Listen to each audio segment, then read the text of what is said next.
Of course, is Seaver making that start, the initial start for the Red Sox. He takes that losing record that's brought over with him from Chicago, puts a little eraser on that. That all goes away. He simply starts all over as he works here tonight for Boston. One thing, though, Ned, he has never beaten this Toronto ball club, but he is working for a ball club tonight that has done some damage against him, certainly in the last 2 seasons, and he's working for a ball club that's going to put more runs up on the board for him than the one he just left. Incidentally, he is 1-1 against the Red Sox this year. He doesn't have to worry about that anymore. Starting lineups right after this. The Blue Jays is Tony Fernandez at shortstop, Rance Mullenix at third base, Lloyd Mosby in center field, George Bell in left field, Jesse Barfield in right field, Cliff Johnson, the hitter, Willie Upshaw at first base, Ernie Whitt catching, and Damaso Garcia at second. The Red Sox will have Marty Barrett at second base, Wade Boggs at third, Bill Buckner at first, Jim Rice in left field, Don Baylor, the hitter, Dwight Evans in right field, Rich Gedman catching, Kevin Romine in center, and Ed Romero at shortstop. The umpires will be Larry McCoy back at the plate, Vic Voltaggio at first, Tim Welke at second, and Mark Johnson at third. And out on the mound, the man that they've just been giving a standing ovation to ever since coming on from the bullpen, which was just a few moments ago, Tom Seaver walking in with pitching coach Bill Fisher. They started to cheer then. The groundswell just kept going up until now. One of the few times I've ever seen a starter get a standing ovation going through the bullpen. Certainly seen a lot of them coming back. As Seaver about this initial start for him in a Red Sox uniform, here are his thoughts.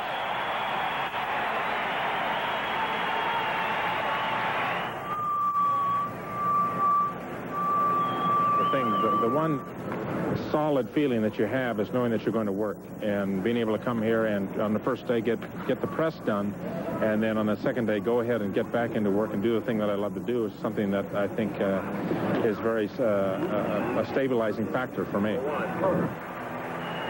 Well, this is Mr. Seaver in his initial pitch as a member of the Boston Red Sox.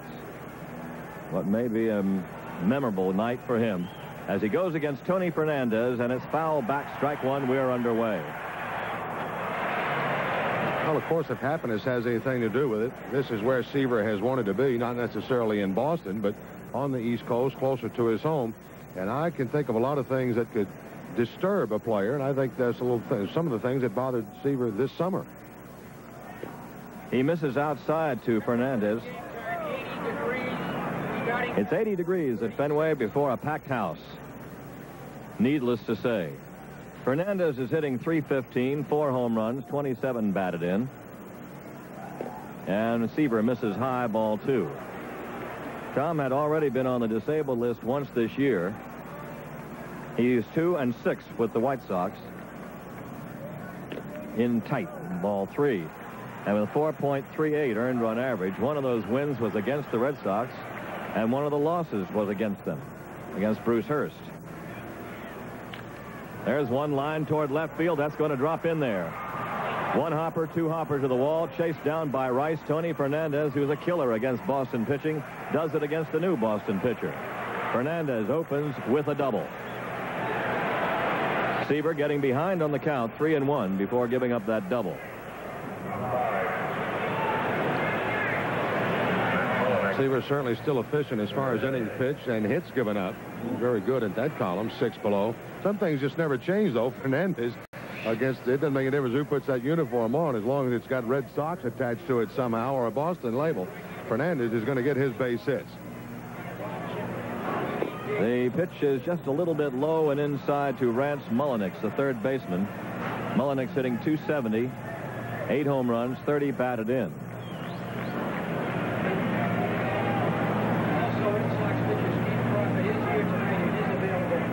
The pitch is outside for ball 2. The last start that Seaver made in a White Sox uniform was on the 25th of June against the Minnesota Twins in Comiskey Park. He went 5 innings, gave up 5 hits and 3 runs. 1 walk, no strikeout. He was no decision in that game. Pounded off the foot of Mullenix. 2 balls, 1 strike.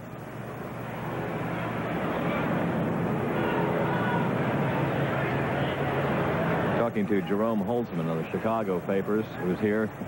He's coming where the story is. He's coming where Seaver is. And he said, I don't know what he didn't look too good in there in Chicago, but he'll be pumped up tonight. Mullenix with one off the foot, still stinging. Slice foul down the third baseline and going into the seats. The wind is a hitter's wind tonight. It is blowing from home plate out to center field. Straight out. Very thorough as we have a chance now to watch Seaver and start after start after start, hopefully. He's so thorough that before he made any kind of warm-up pitch for that mound tonight, he checked the firmness of the ground down the third base line, immediately in front of the mound, and down the first base line. Tells you a little something about him. 2-ball, 2-strike count to Mullenix, and the Toronto trainer is going to attend Rance. He's really bothered now by that foul ball off his right leg, right shin, apparently. That'll hold it up for a little ethyl chloride to be sprayed on Mullenix's leg. It's really hurting. The runner at second base, Tony Fernandez. Mullenix has a count of 2-2. And he will flex the leg around a little bit now and stand in.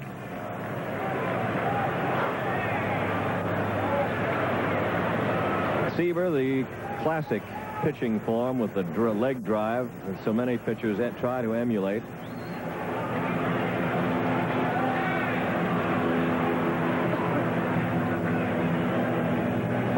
Strikes him out. Seaver gets his first strikeout. Something off the pitch that time, and Mullenix was caught leaning. Over Seaver's career, where he has been the toughest pitcher, becomes a real pitcher, is once men getting scoring position, regardless of how many outs there are or really what inning it is. Kind of toy around with you. He'll make you hit him into trouble, and then he'll put out all stops to prevent you from scoring. Such a very tough competitor throughout the years. Lloyd Mosby, the center fielder, hitting .295, 12 home runs, and inside comes the pitch, ball one. Over the career of Tom Seaver, 306 wins, 198 losses, and an earned run on average of 2.84. There is Mullenix, still rubbing that right shin where he got hit. Ball is laced into left field for a base hit. Runner will be waved on. Fernandez coming. Here comes the throw from Rice. Not in time. 1-0 Toronto. An off-field single by Lloyd Mosby. He knocks in his 45th run, and quickly Toronto takes the lead. So a double by Fernandez, the strikeout by Mullenix, and a single by Mosby. Mosby shooting that ball hard right through that gap. Hard charge put on by Rice. Too much speed at second base, though, for Fernandez to have much of a play for Rice at the plate. The throw just late, period. Edmund knocking it down to keep Mosby from making the turn at first and going to second. Quick run for the Toronto Blue Jays off Tom Seaver. The batter is George Bell, cleanup hitter and left fielder.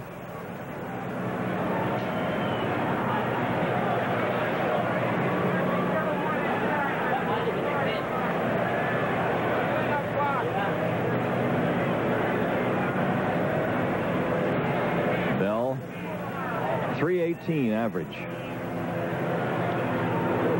Seaver will move over there. Bell has 14 home runs. He's knocked in 55.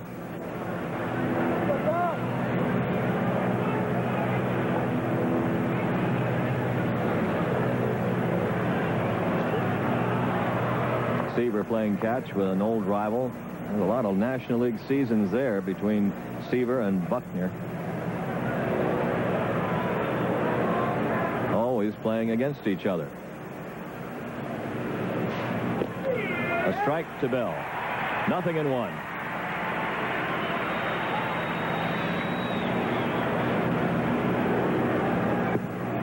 Bell in last night's game had one hit. It was the home run into the screen and left. He went 1 for 5. There goes the runner, chopped toward the left side, taken by Boggs. Has one play to first base and in time. Mosby took off. They had no play on him. The ball was slowly hit, so Lloyd gets into scoring position, and Bell is thrown out by Boggs. Good play by the Red Sox third baseman, not only on his range to the left on this soft hit ball. He's got to go all the way around. Now, he's lost sight of the bag, remember. He has to pick Buckner up quickly. How accurate is that? Now, if you want to look up quickly when this play is all over, because Boggs has had to leave the bag at third for his coverage, who's over there? Number 41, Tom Seaver. Second time he's been there already in this ball game. He misses outside to Jesse Barfield, the right fielder. Barfield at 286, 19 home runs, 56 batted in. And Jesse was held hitless last night, 0 for 4, and that's an unusual occurrence against the Red Sox. He's usually had pretty good luck against Boston. 1 ball, no, 2 balls, no strikes. Mosby at second base, 1 run in the first inning.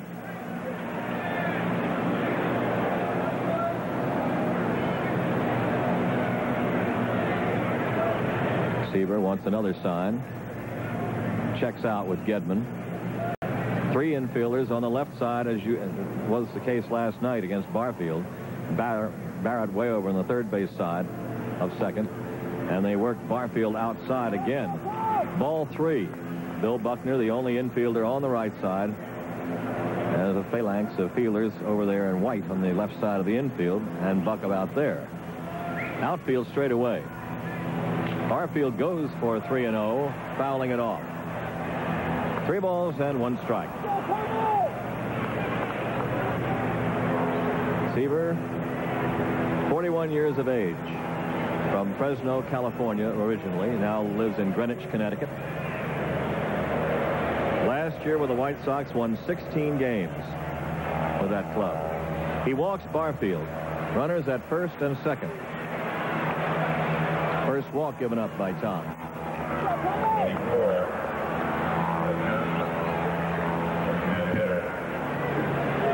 Now Cliff Johnson comes up. Johnson was held in check very effectively last night by everybody. He went 0 for 5, struck out twice against Al Nipper.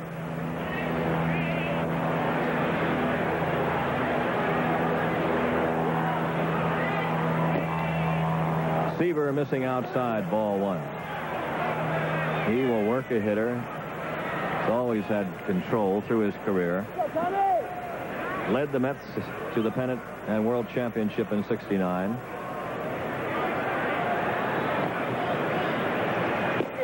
Picks up the strike. And it's 1-1 to Johnson, who has 10 home runs and 38 runs driven in with that .291 average.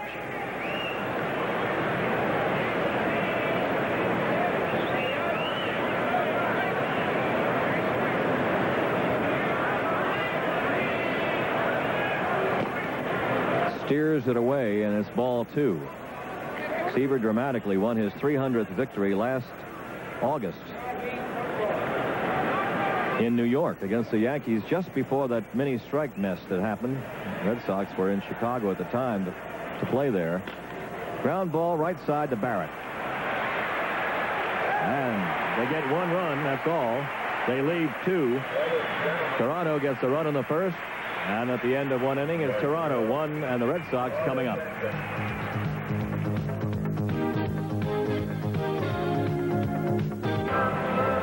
Bottom of the first inning at Fenway Park. The Toronto Blue Jays off to a quick 1-0 lead against Tom Seaver. And facing Seaver tonight, an old adversary of the Red Sox, whom, well, they have a pretty good record against him over the years, Doyle Alexander. He can be the type of pitcher, though, that can give the Red Sox hitters some trouble because of the various speeds of pitches that he throws. And if he's got pretty good control, which he usually will have, he can tease some hitters to death. 5-3 record on the year. This will be start number 17 for him. Has not had a decision in his last 2 starts. A 3.99 earned run average. He's given up 18 home runs. That's been the soft spot as far as Alexander is concerned. Strong and base on balls, though. He's walked just 18 in 108 innings of work. And if these Toronto Blue Jays are to do any kind of damage, obviously, in this American League East race, they certainly have to do something with Steve. And this man, Doyle Alexander, has to be considered their kingpin because he is one of the more stable kind of guys, consistent guys that they've had on that staff in a long time. The last start was his shortest outing, actually. He only went 3 1/3 innings. His last win was against the Milwaukee Brewers, 9-2, and that was over 2 weeks ago, the 16th of June. So he is primed and ready. Over his career, the Red Sox have beaten him 11 times. Or rather, they have beaten him 15 times. He has beaten the Red Sox 11 times. 11 and 15 career-wise against Boston. And also, this year, is 0-1. Roger Clemens beat him up in Toronto in that long rain delay game. That's something that didn't make Mr. Alexander very happy at the time. He knocked front office management about holding that game up so long for 2 reasons. One, because of the rain, and secondly, because they were facing Roger Clemens, who didn't figure that there was much need in playing that game if they didn't absolutely have to. Well, in a way, you know, it was a business decision, I guess, because they had a good advance sailed. But you don't want to be facing Clemens in the middle of a hot streak, rain or no rain. And true enough, Clemens beat them. Marty Barrett, who makes a habit lately of getting a hit his first time up in a game, takes a strike from Alexander. Barrett is up that average to 286. Had a fine game last night. 4 hits. This time he may be retired. Barfield under it in right. And they finally get Barrett in the first inning. He'd gone 5 straight games getting a base hit right off the bat. So Barrett is out, and Wade Boggs comes up, hitting .382 with 5 home runs, 38 batted in. He had 3 hits last night, and a very big sacrifice that was good in the 10th inning to get Barrett, who led the inning with a single, up to second base and set the stage for all the walks, the hit batsman, and the walk to Evans that eventually won it.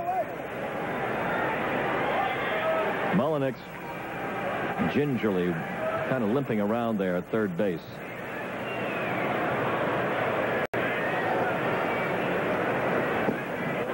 A ball. Detroit at New York. The Tigers did not score in the top of the first. Yankees now batting. It's Frank Tanana against Doug Drabeck.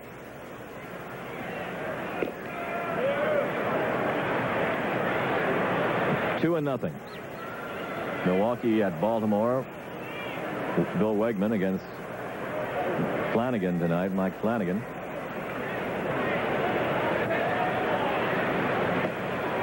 Boggs looks at ball 3. Minnesota plays at Texas. The White Sox are at California. And Cleveland won a laugher today, beating Oakland this afternoon in Oakland 9-0. Ball 4. Boggs draws a walk. He's on with 1 out.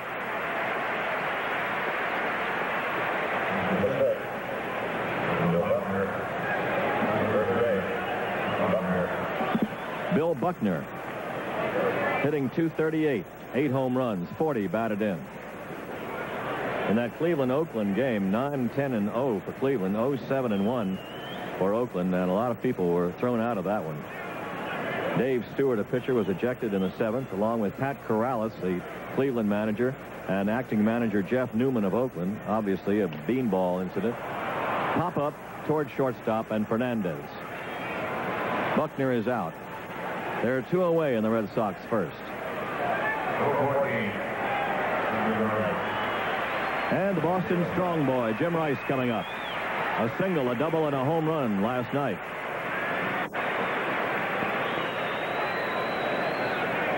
Three for 5. Getting him up to .330 in average. He has 7 homers and 53 batted in. Went almost 2 months before hitting a home run at Fenway. Last one was early in May until last night. Mel Hall hit 2 homers for the Cleveland Indians today. Brooke Jacoby hit 1. There's a strike. Tony Bernazard hit 2. Indians had 5 homers in that game in that 9-0 win over Oakland. The Indians staying right up in there in the pack in the American League East. Rice goes to right field. Base hit. Boggs takes the turn. He will hold there, will not run on Barfield. And runners are at first and second with 2 away.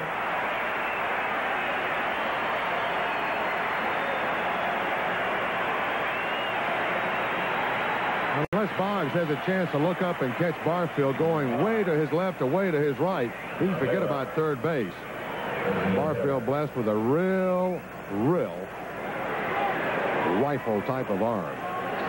I think Boggs just tiptoed around there to see where that throw may go. That was about it. A white streak coming into the cutoff man. Don Baylor up. And he's hit by a pitch. Third time in the series. Bases loaded. He got hit twice last night. And on he creeps toward 243. He just doesn't budge up there. That ball not that far off the plate. Of course, he crowded the plate, always has in his career. He just doesn't give. He doesn't budge. He just takes them, goes about his way.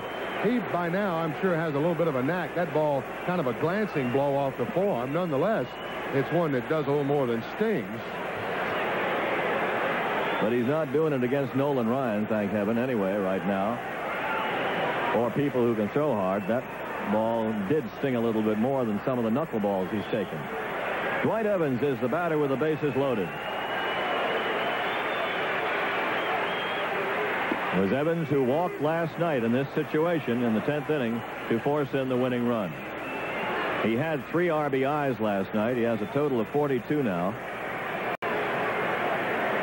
0-1 from Alexander. Dwight's been working the last couple of days with a little stiff neck that Gedman had earlier in the year. It doesn't bother him as much to swing as it does to really throw, although it didn't bother his throwing last night. Into him for ball 1. 1 ball, 1 strike.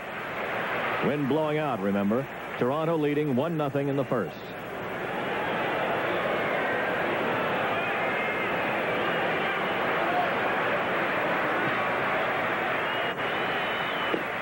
Off speed. Inside. Ball 2.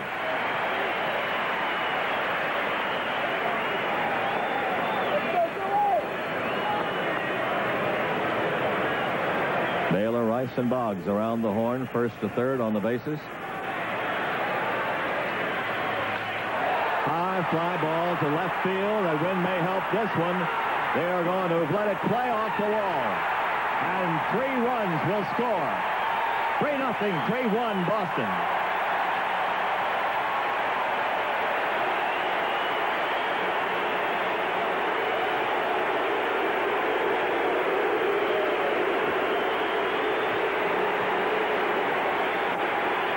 A wall double by Dwight Evans drives in 3. Talking about timely.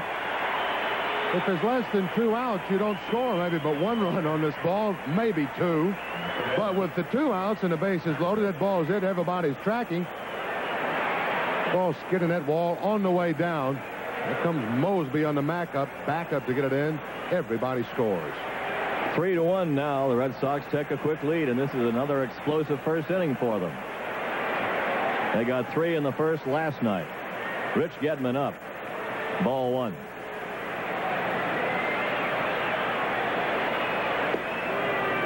On the outside corner. 1-1.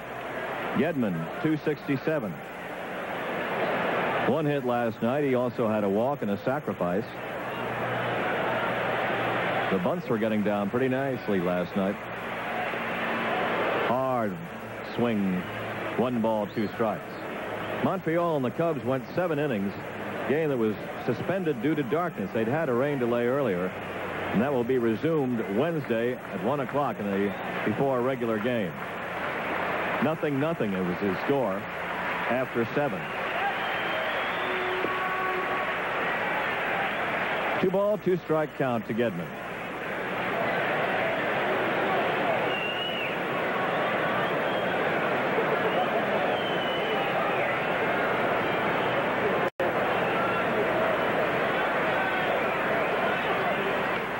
Slap foul, 2-2. Chili Davis hit a 2-run homer for San Francisco in the first inning, putting them ahead of Atlanta 2-0.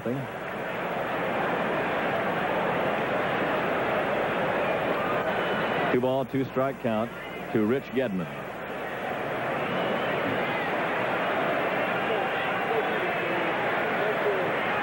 And it's ripped into left center field. That will get another run home. Evans comes on to score. Gedman goes for 2. He's got him. 4-1.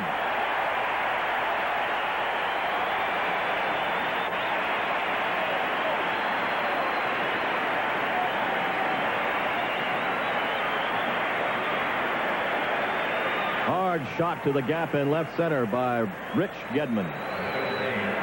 Just watch him play. It's awfully pretty. Timely hitting once again, this time by Gedman. He shoots the gap. He'll trade places with Dwight Evans at second. Timely hitting indeed. So very quickly, the 1-0 lead erased. Another big first inning for Boston.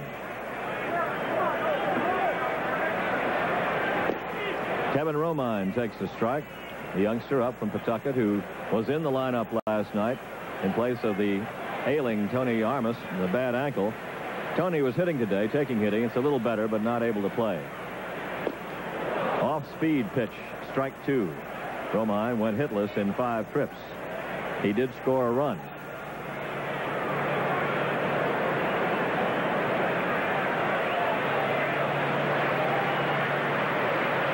Gedman at second.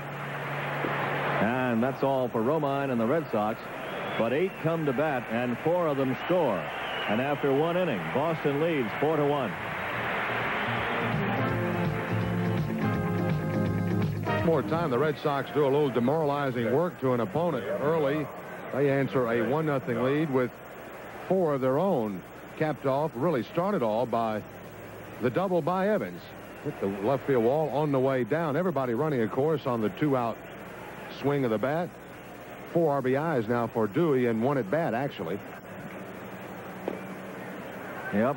Going back to last night. Not counting that walk. Right. Plus 2 with 9 innings earlier than that. So he's got himself a pretty good series going. Billy Upshaw is the batter. A 1-ball, 1-strike count to the first baseman. He's hitting .265, 2 homers and 31 runs batted in. Seaver is down low. Evans has knocked in 6 runs in the series so far.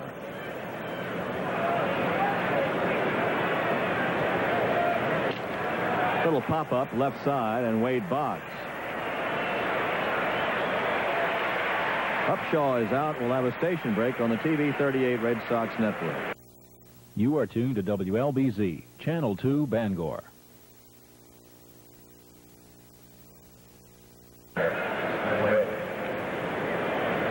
At Fenway Park, it's Ernie Whitt, the catcher for the Blue Jays, at the plate in the second inning. 1 out. Toronto trailing the Red Sox 4-1. Tom Seaver ran into a little bumpy trouble in the first inning, giving up the double to Fernandez and a single to Mosby, and also walking Barfield, but the 1 run was all they could get. Check swing, foul. Whitt with 8 home runs, 26 batted in. Had a couple of singles last night, drove in a run.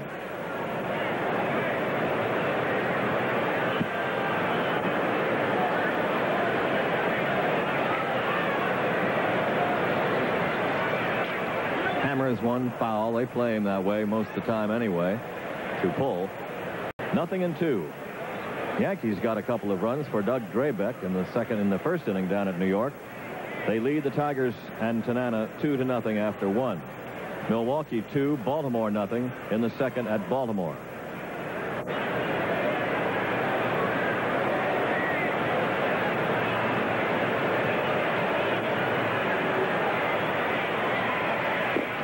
Seaver comes in tight. A ball. And look at that drive, that leg drive that he still has had all his career. And he shoves off from that mound.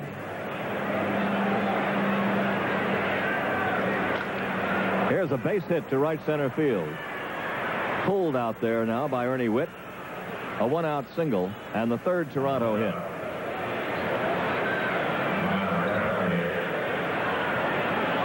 See, it looked like he's really trying to work down, certainly down. It had some good turn on that ball. Of course, Whitt just really eats up pitches that from the knees down. Good shot from the side at those Tom Seaver legs. gets scraping on the dirt all the time. There is a strike to the number 9 hitter, Damaso Garcia, who's at 284 with 2 home runs, 26 batted in. To third, and it's a fair ball. Boggs to second, out at second base. Ernie Witt is called out. Welke right in there on the play, on the good angle, and they get the force and knock down the lead man. 2 out. Not only a good play by Wade Boggs, but a heads-up play. This ball takes a little funny bounce on him. He says, I got a catcher running going from first to second. I'll take the force play on him. He would have had to really come up and fire strongly to go all the way across that diamond to get Garcia. Plenty of time to knock off Witt, though, on the force play. 2 out. Fernandez, the batter, doubled and scored in the first inning.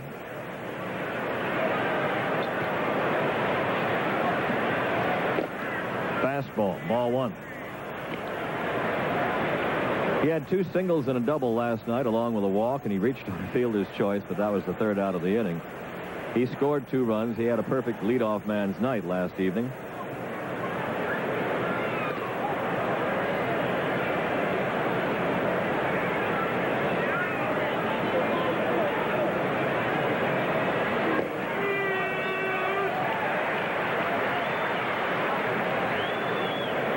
One ball, 1 strike.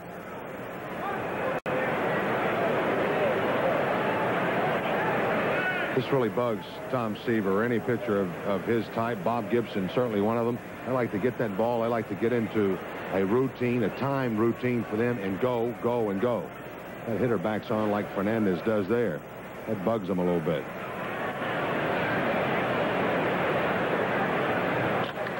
Line drive right to Barrett. Marty Barrett with the catch. No runs, 1 hit, and 1 left. We go to the bottom of the second. Red Sox leading 4-1. Jays play again here tomorrow night at Fenway Park. Game time is 7:35. And the pitcher of the month for June, Roger Clemens, will be working for the Boston Red Sox against the Blue Jays left-hander Jimmy Key. Red Sox and the Blue Jays also play on Wednesday night at game time at 7:35. Let's make that Thursday night to add on to tomorrow night's game. Seattle Mariners will be coming to Fenway to play the Red Sox on Friday night at 6:05. That's the 4th of July. Saturday afternoon at 1:05 and Sunday afternoon at 3:05. Note the game change there. Saturday and Sunday's game against the Mariners will be Red Sox wristwatch weekend at Fenway, where 17,000 fans entering the park age 21 and over will receive a free Red Sox Budweiser wristwatch. The Oakland A's come to Boston for 3 games beginning next Monday, July the 7th at 8:05. Tuesday and Wednesdays, July 8th and 9th. Those game times at 7:35. Get your tickets at the Red Sox ticket office, or you can call them at 267-1700. Garth Orge is the new 3rd baseman for the Toronto Blue Jays. That wrap off the shin on the foul ball is enough to get Rance Mullenix out of there. So Orge is the new 3rd baseman and will bat in Mullenix's number 2 spot. This is why he's out of there.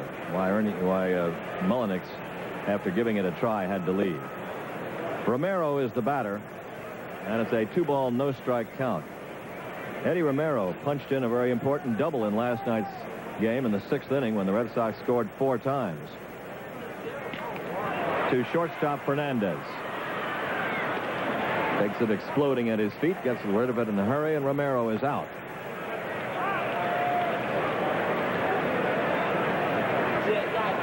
Tony Fernandez. The more you see of him, the more you like him. His play both offensively and defensively for these Blue Jays. The reason that they were able to trade Alfredo Griffin. Marty Barrett flied to right field in the 1st. Ball 1.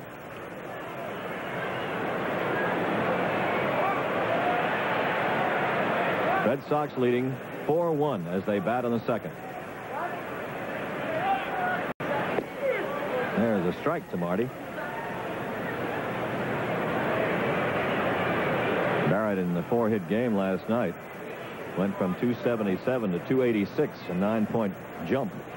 He's 0 for 1 tonight, though. He's 285 now. Deflected to second base. and taken care of by Garcia.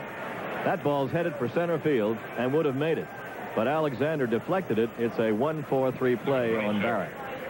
Alexander covering himself up nicely. He gets that glove up just quickly enough to slow it down, change directions.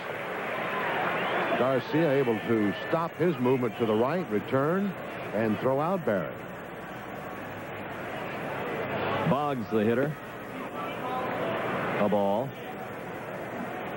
Monty mentioned Roger Clemens has been named pitcher of the month, and why not, for the month of June. Boggs goes to left center field to the wall. It is going to be high off the wall, and Boggs, coming into second base, will slide with a double.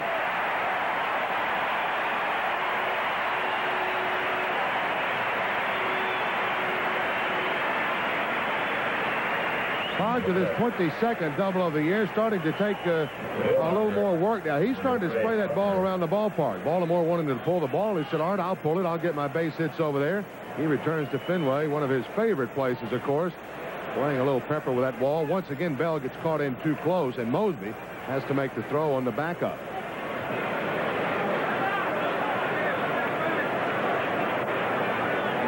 With Boggs at second, 2 out. Buckner is the batter. He popped to shortstop in the first. Ball 1. Clemens has already been named pitcher of the month twice this year. Once in April, of course, for that great game against Seattle, the 20 strikeout game, and others. And in the month of June, well, he just roared. 6 wins in the month. 2-0 to Buckner.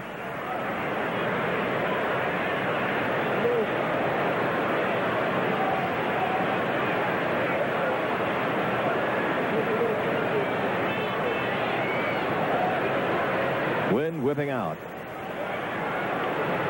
More from first toward second, toward the wall now. And Buck lets the breaking pitch go down for ball 3. It is 3-0.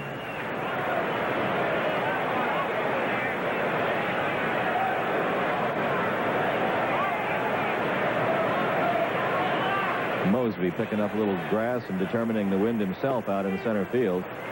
There's a strike to Buck. 3 balls, 1 strike.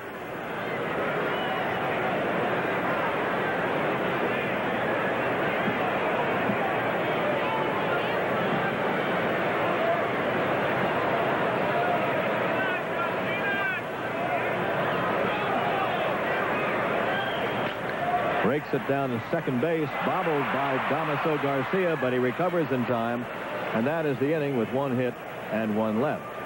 At the end of 2, Boston 4, Toronto 1.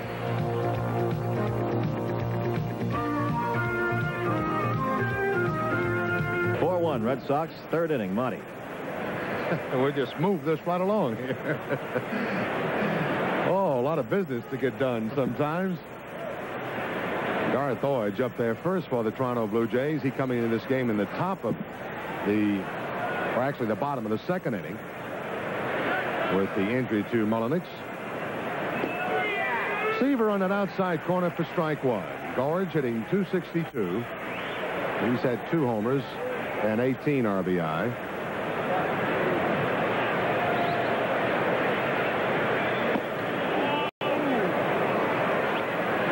Hodge sees times against right-handers at any rate. Certainly he did in Toronto in that series up there when Garcia was out of the Blue Jay lineup. He was playing second base in place of Garcia. 2 balls, 1 strike to count.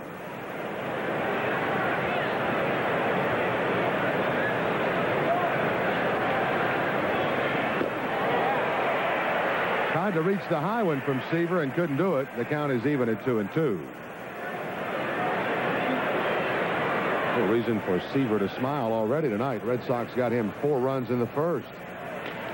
Fly ball, lazy fly ball into center field. Romine has it. 1 away. At the press conference held around the ballpark here yesterday with the experience of a Tom Seaver, he was asked did he figure he could help another Red Sox pitcher on this staff, and mainly Roger Clemens. Somebody asked me if there's anything I could do to help Clemens, and I said I certainly think there is. There's two things. When I'm home, tell him what time the game starts, and when I'm on the road, to tell him what time the bus leaves. Not the size of it. Very realistic. How about that for some help? Clemens, of course, 14-0, looking for 15 tomorrow night. Mosby all the way around in the cut, 0-1. Mosby with that RBI single to left. Kind of brought a little frown to Mr. Seaver's face in that first inning. But that was it for the Blue Jays. Just one on the 2 hits. Tries to bunt his way on this time. Gedman out, really got in the way of Seaver there. Seaver really a cat off that mound. It would have been a close play had Seaver been able to fill it. He would really had to have stayed down and thrown right to that position. And Mosby will be given a base hit. It was a nice bunt by Lloyd Mosby. Kind of just held the bat back, let it fall off the bat, softed it out there, and then Gedman got crossed up going out for it. It goes as a base hit on the bunt single, and nothing Seaver could do about it right at this point.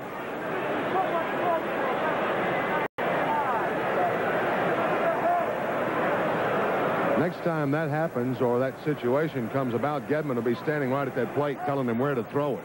So probably won't get in his way. That's just not being familiar with the pitcher and the coverage that Seaver has off that mound. Little delay because of, once again, a beach ball loose out toward the triangle in right center field. Here's George Bell. Rather a healthy cut there, I'd say, by the Toronto left fielder.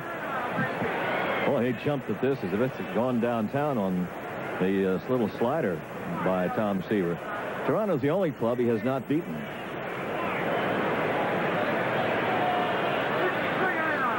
Pitching for Chicago, of course, he hasn't beaten them. He has a chance, though. Looping fly ball, right center field. On comes Evans. He has it. They got Bell going to the opposite way. 2 down.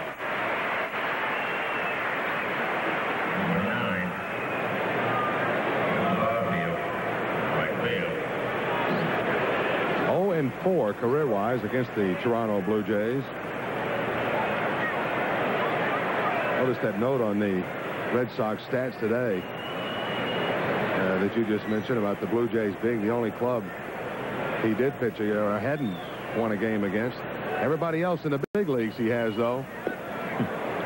And oddly enough, 2 pitchers hooked up here tonight. Seaver with 2 clubs that he hasn't beaten. Doyle Alexander has beaten every club in the big leagues.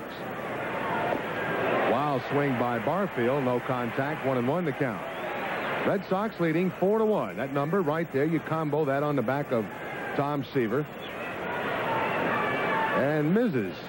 Tom Seaver, along with one of the 2 daughters, Nancy, in the very pretty blue.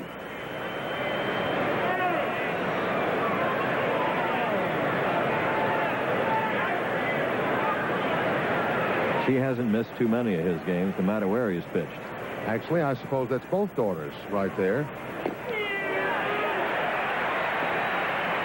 Daughter Sarah, I would guess, would be the taller-looking young lady. She was born in 1971. I'm not sure if the other young girl there is Ann or not. Born in October of 75.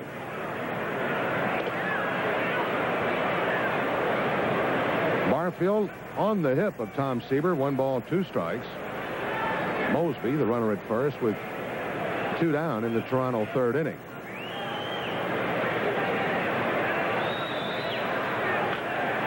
Out of play. Actually, Seaver pitched 2 very fine games against the Red Sox earlier this year, back in April.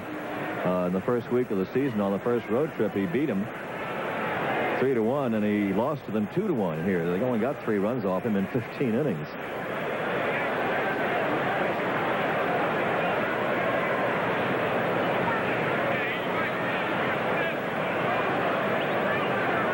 Bruce Hurst both times. Hurst has had a thing against, or going for himself against the White Sox, too, in his somewhat short career in the big leagues. The colder, the better. They really tie up Barfield, and he fouls it off his foot. I'll get Ron Shepard ready pretty soon to come in the outfield. These guys keep putting themselves out of ball games. That's a big-time foul ball there because it didn't lose much velocity on its way down to Boggs, who's playing fairly deep at third. Big cut by Jesse on a pitch that was just biting in on him, and slammed it right off the foot, the left foot. A little more movement now on that Seaver fastball. He'll make it do a few more things. Admittedly, the velocity, and understandably, not there that it once was. There's the breaking ball. Not only perfectly thrown, but maybe just a bit out of that strike zone. That's the second strikeout for the Red Sox right-hander. And the Blue Jays do not score on a hit. They leave one. And after 2.5, Boston leads 4-1. Changes because of national TV network commitments. The Red Sox-Seattle Mariners game at Fenway on Sunday, July 6th, will now start at 3:05, and the game with the Oakland A's on Monday, July 7th, will now start at 8:05. Bottom of the third inning for the Red Sox. Jim Rice, Don Baylor, and Dwight Evans to face right-hander Doyle Alexander of the Blue Jays. Alexander with a little sneaky fastball there right by Jimmy. Rice with a base hit to right field in the Red Sox first inning.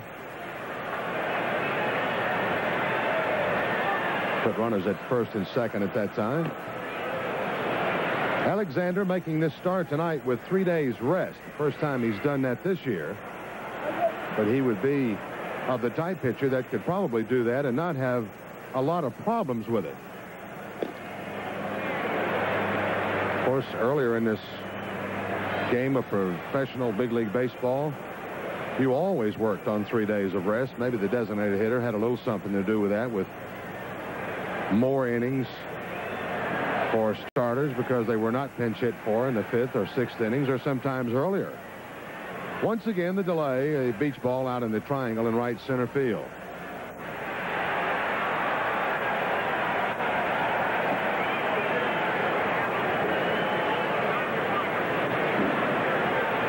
Maybe Rice wanted to do a little umpiring, and home plate umpire Larry McCoy looked like he wanted to give him the ball strike indicator.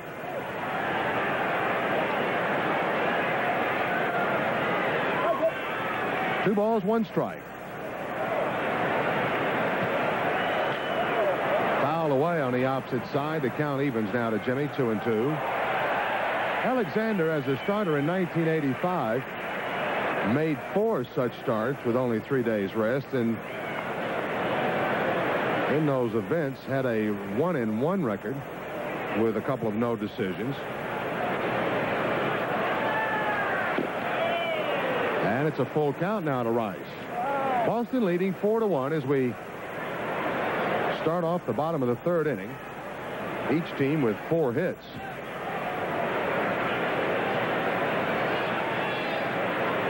The payoff to Rice.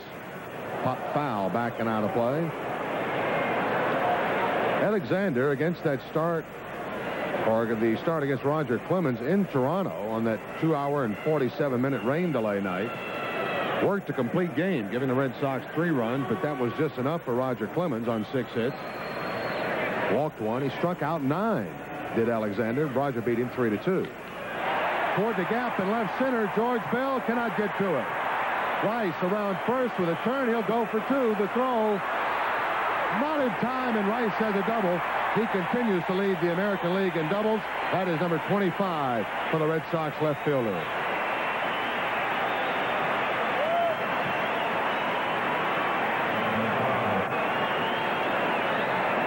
So this time he gets the head of the bat out on that 3-2 pitch, not thinking about right field on this one at all.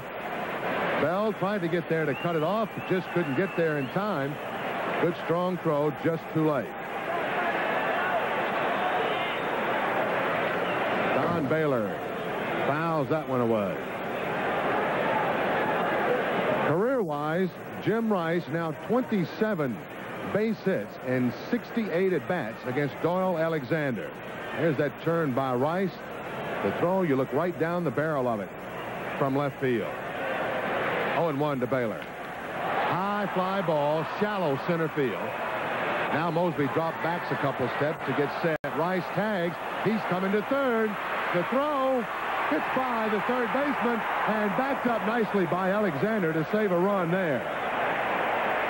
Orge could not handle the throw. The Red Sox, with some aggressive base running, took advantage of it. Maybe that throw got caught up in the slide of Jim Rice, and Orge could not see it because I don't think he even gets a glove on it.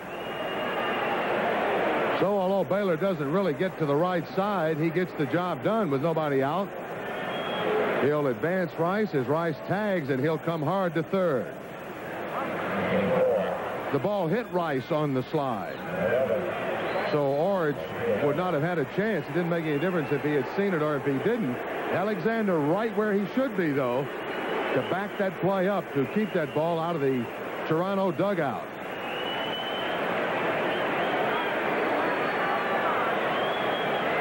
The big production guy for the Red Sox tonight, Dwight Evans, a 3-run double. Pops it into shallow right field. Strong throwing arm in Barfield. Rice will just stand. He will not come on this. Cut off by Upshaw. No chance for Rice to tag and score on that ball to right. So that's out number 2 in the Red Sox third. And it'll be up to Rich Gedman to try to plate Jim Rice.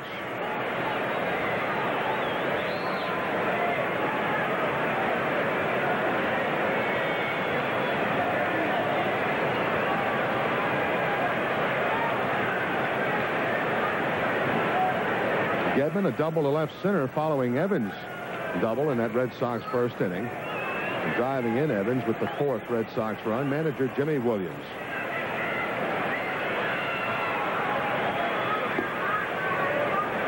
Alexander with that little kind of sidearm squirter pitch, too low to Gedman, 1-0.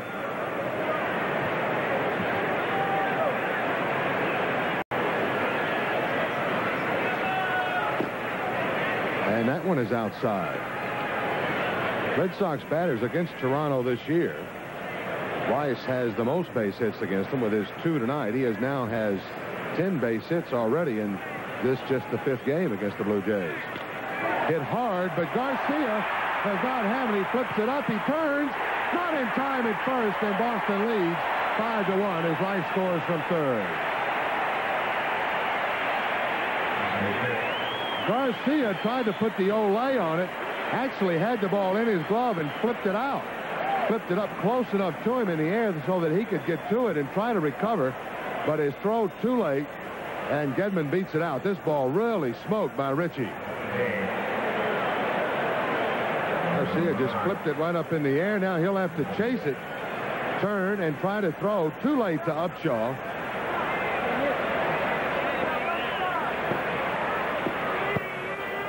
Kevin Romine, the hitter, checking on that scoring on the Gedman play. Looks like it's going to be a base hit, and it is. A base hit for Gedman, his 2nd RBI of the night. Romine to Oregon, past him. This ball will look for the corner. It's going all the way into the corner. Here comes Gedman. He's waved around third. There will be no throw to the plate. And Gedman comes all the way around from first, and it's 6-1 Boston.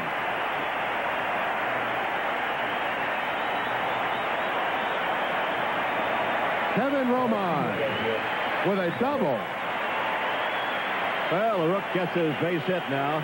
Not his first one as a member of the Red Sox, but the first one since coming back. He ripped it, and it got down involved in that corner. And when it gets involved there, it goes back and forth. Lashman says, come on, Richie. Gedman scores. 6-1 Boston. More timely hitting by the Red Sox. Certainly by Gedman. That ball there, down deep in that corner. He'll only get as far as the cutoff man, as Gedman is held up by Romero, and it's 6-1 Boston. 2 in here in the third. Here's Ed Romero.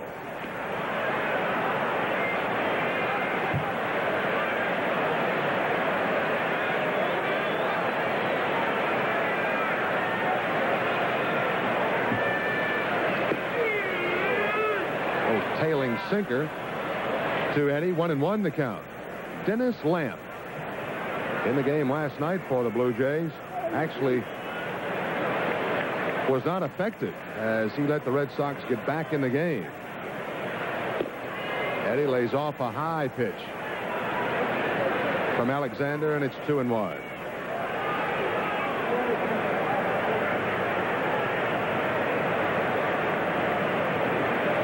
Four in the first, 2 here in the third. 6-1, Boston leads. Getty out in front of the off-speed pitch from Alexander.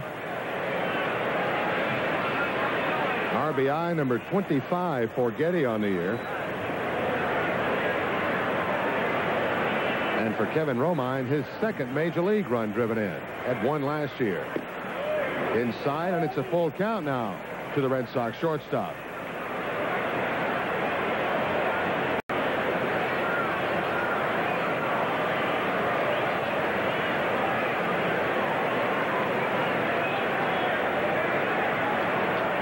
Ball 4 as it tails off the plate inside.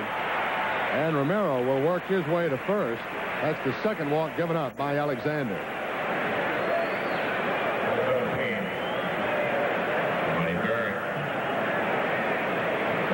Terry Williams in a quandary, as you might guess he would be. He is seeing one of his better pitchers get wrapped around a little bit early in this ball game. Alexander being touched so far for 7 hits and 6 Red Sox runs.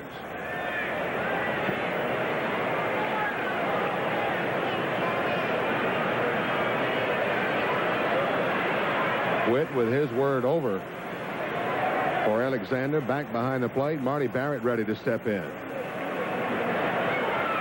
Alexander flagged down a sure base hit for Barrett. His last time up, Marty 0 for 2 on the night. That play in the second off of Alexander's glove right to Garcia, who had stopped and backtracked. Fielded in time to throw out Marty. And Alexander off the mark once again. Or is he? Nope, he's on the inside corner. 1-1 to Marty.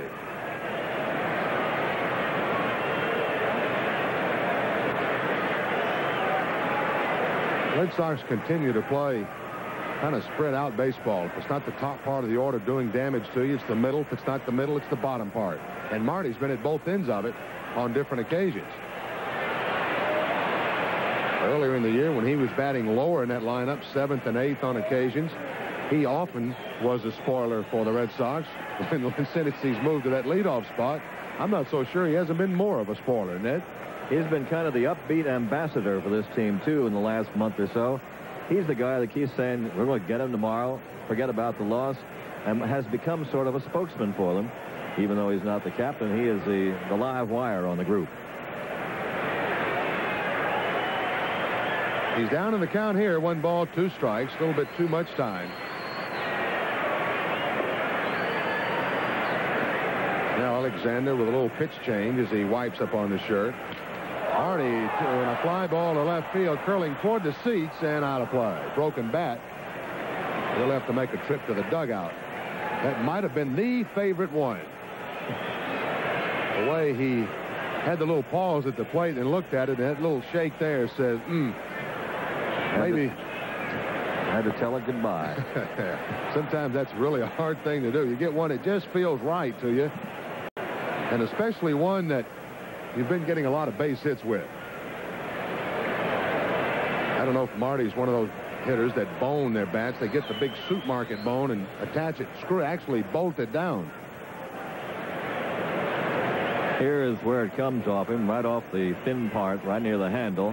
The little foul ball down the line, and he sees it and says, see you later. Take that big suit bone, take the barrel of the bat, rub it back and forth, get that grain all nice and tight up there. This one again foul, but not on a broken bat. A lot of hitters spend hours sitting in front of that bone. Some guys have used different types of beverage bottles that had a smooth round edge on them. They'll sit there and bone the bats pretty much the same way. Some hitters think it's a waste of time. A lot of hitters feel like it makes that bat, because you put the grain a little closer together, makes it a lot harder. I guess in some ways it does. The waste of time, though, is when you bring it out and break it on the first swing. Again, Marty goes foul, and another broken bat. Oh. That's getting costly. Alexander can be a little tricky with that off-speed pitch. He kind of squirts it out of his hand. It's a changeup that he'll throw, even a changeup off the changeup. And I think where Marty is getting is down a bit toward the end of the bat, at least on this one. This time it comes riding in on him. The movement got him. And the bat goes again. And son of a gun, or words to that effect. Some hitters will keep, maybe 4 or 5 bats all set. They'll mark them, game bats, and then they won't use them at any other time. And out of that 4 or 5, they'll pick maybe 1 or 2 that come out in their order and in the way they would like to use them. If he breaks one, now he goes to his second best one, then his third best one, so on down the line. Sometimes you can't get a bat order quick enough to satisfy you. Maybe that's what's upsetting Marty a little bit. They're breaking his favorite stock. Base hit to center field. So it was all worth it as Romine will come around to score. And Romero to third. Boston leads 7-1. Marty Barrett once again into the action, has driven in his 23rd teammate of the year. Well, if that was his third best bat, it did a pretty good job. He finally got it ironed out and put it into center field on this pitch. The ball riding in on him again. He picked it up nicely. Drives it in there to knock in a run for the 7-1 lead. So the move is being made. Jimmy Williams standing at the mound. Dennis Lamp will be making his way in from the Toronto bullpen. And with the Red Sox leading this one by a score of 7-1, you're watching Red Sox baseball from Fenway. He pitched a third of an inning and not a very effective third last night in giving up 4 hits and 3 runs. Lamp on the year is 2-4. In his 26th appearance now, he has 1 save on the year and a 6.55 earned run average. Lamp in 44 innings has given up 59 hits, 32 earned runs, 15 walks, and 22 strikeouts. And with 3 runs in, bring it on. Boy, oh boy, what a notice for July 1st. Lamp's first action, a little toss over to first to check on Barrett. 3 runs in the Boston third. Boggs up with 2 down, runners at first and third. The efforts by Alexander now becomes his shortest of the year. His last start had been his shortest, working 3 innings. In this one, he's gone 2 2/3, giving up 7 runs on 8 hits, responsible for 2 runners. He walked 2, struck out a batter, and he hit Baylor. Those hit Batman, that one hit Batman to Baylor in the first, kept the inning alive, loaded the bases, made it possible for Evans to unload him with the double. Lamp is right on that outside corner as that pitch tails away from Boggs. 2-1.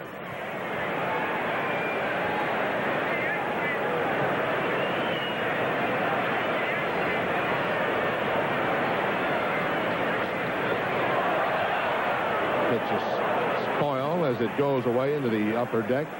2-2. Red Sox once again tonight have done damage with 2 outs. There were 2 outs in the first before they did the majority of their scoring.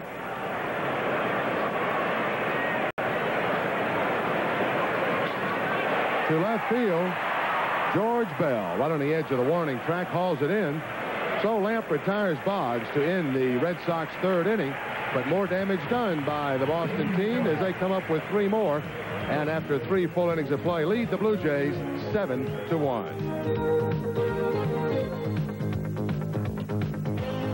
Against Seattle Friday night, July 4th at 6. Sunday afternoon at 3 over most of these stations, so check your local listings. Tom Seaver to face the designated hitter of the Blue Jays, Cliff Johnson, here as we go to the top of the 4th inning. Boston leading 7-1, out hitting the Blue Jays 8-4. The 30,000 plus fans in here tonight are being treated to a double treat, actually. Not only are they seeing a long-time, highly respected veteran pitcher, Tom Seaver, work for his first time in a Red Sox uniform, but they're watching the boys with a little offense work tonight. 7 runs here through 3. There goes the bat. There goes Boggs. Hey, don't fight it. It'll get you.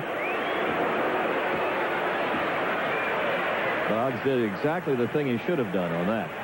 Retreat.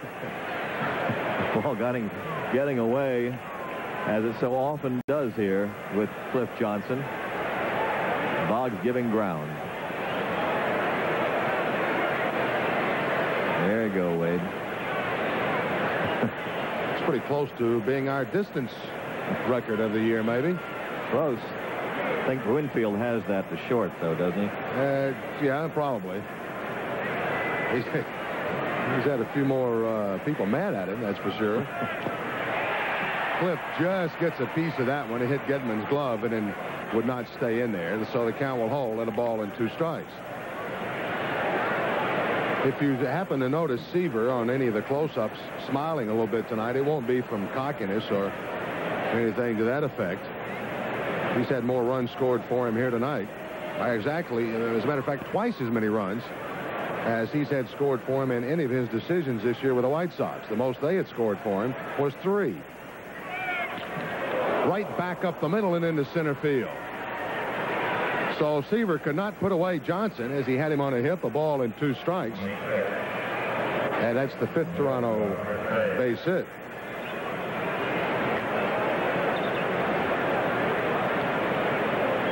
Looks as if he might get Cliff with breaking stuff outside. This one too much in on the other side of the plate, tailing into Clifford, and he took care of it.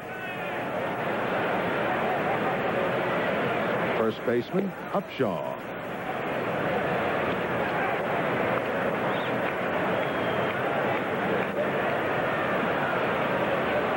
Blue Jays, for the most part, have been kept in the ballpark, although they had a couple of round trippers last night. High sky.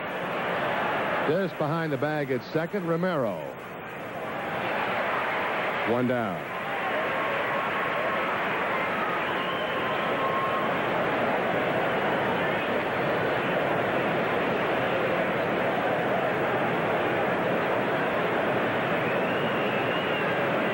So with 1 down, that'll bring up the catcher, Ernie Witt. And on at first for the Blue Jays, 1 down. Witt kept his hitting streak alive. It's up to 5 now as he singled to center in the 2nd inning. Blue Jays, with some people on hitting streaks last night, had those chopped up a little bit. Witt was not one of them. First ball, Hunting fouls it off the plate and then off of him on the upper body. Baltimore has bounced back in that game against the Brewers down at Memorial Stadium. Milwaukee took a 2-0 lead into the 4th inning. Baltimore scored 3 in the bottom half of the 4th and now lead the Brewers 3-2 as they play in inning number 5. Wegman against Flanagan in that one. No change in the Detroit Yankee score. It's still 2-0 New York after 3.5 at the stadium. Blowing inside is Seaver to Witt, 1-1. Minnesota and Texas just underway. No score after 1. Portugal against Huff.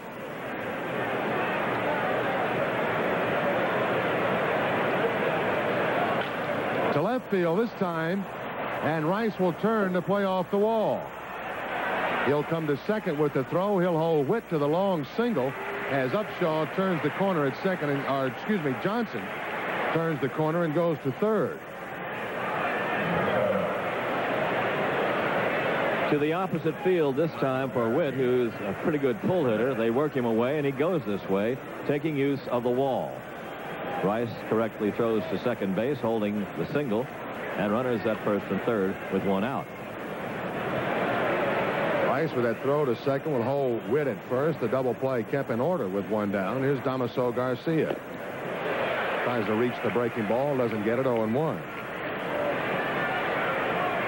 John McNamara, Bill Fisher, very familiar, not only with the traits of Tom Seaver, but aware of Quinn, and a good stop by Gedman there. Ooh.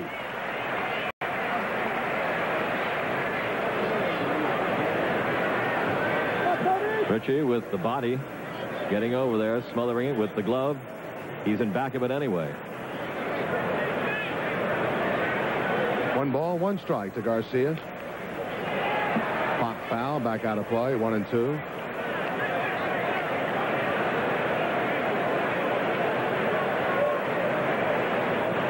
kind of surprised at some of the reports concerning the lack of desire on McNamara or Fisher's part to have Seaver come here. They seem to be very much in favor of it. I think they're ecstatic, really. They know how the man works. He won 40-odd ball games for McNamara in the 3+ seasons he pitched for him in Cincinnati.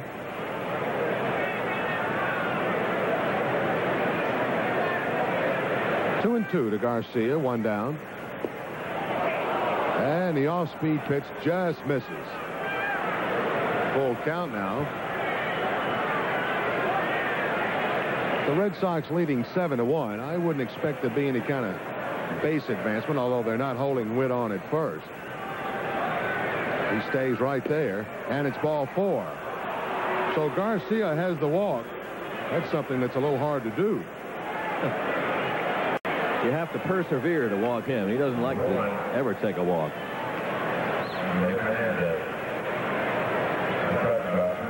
It's just the 10th base on balls to Garcia. Mike Brown will take the wraps off and loosen in the Red Sox bullpen.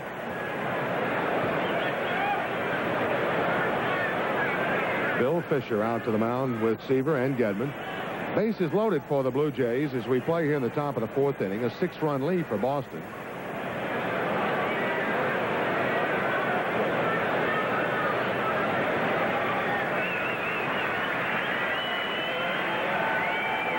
Fell down off that left ankle a little bit off to the first base side on that pitch. I don't know that it meant anything.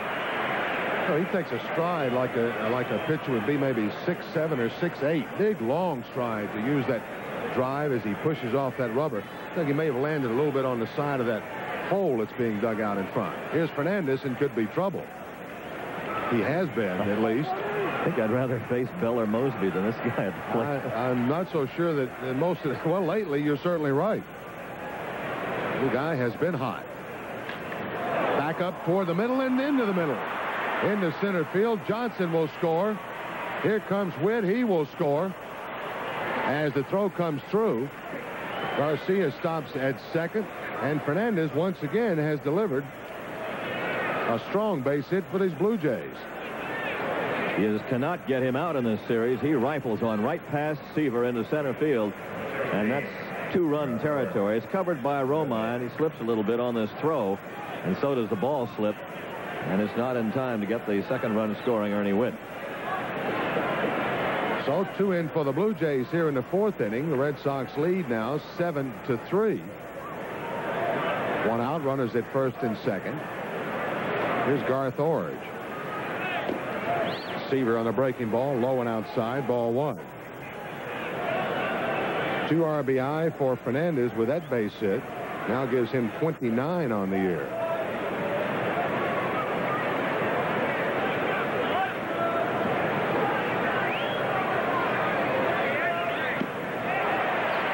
Wow, swing by Orge, 1-1.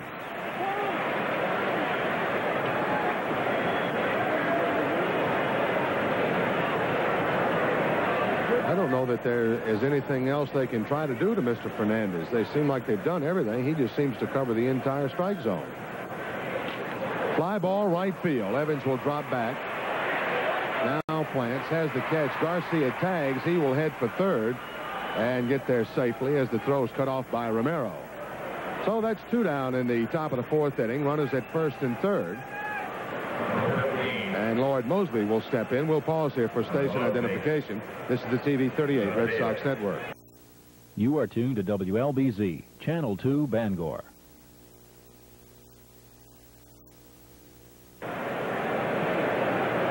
Mosby, 2 for 2 on the night. And a single to left, an RBI single to left in the Toronto 1st inning, and a bunt single that Seaver and Gedman kind of got crossed up on. Off-speed pitch out in front, 0-1. Mosby giving you some style around that plate. There's Garcia, the runner over at third. And Tony Fernandez at first.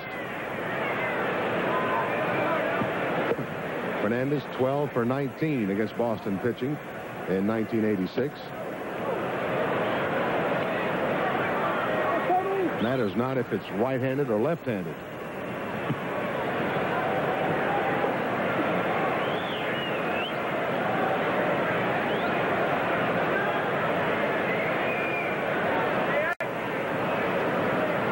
Infield just about dead straight away for Mosby. As he goes to the right side, Barrett is there. Squeezes it, throws him out. And the top of the 4th inning is over for the Blue Jays. They do a little damage, though. 2 runs on 3 hits. They leave a couple. And after 3.5, Boston leads by 4. The 4th inning, the Red Sox will try to answer those somehow with the thick part of their order. The number 3, 4, and 5 hitters due up against reliever Dennis Lamp. He'll be working his first full inning of work. The strike over from Lamp. A little hard to tell whether the 3 days of rest would have any effect on Alexander tonight, but certainly an un-Alexanderish type night, giving the Red Sox the 7 runs on the 8 hits.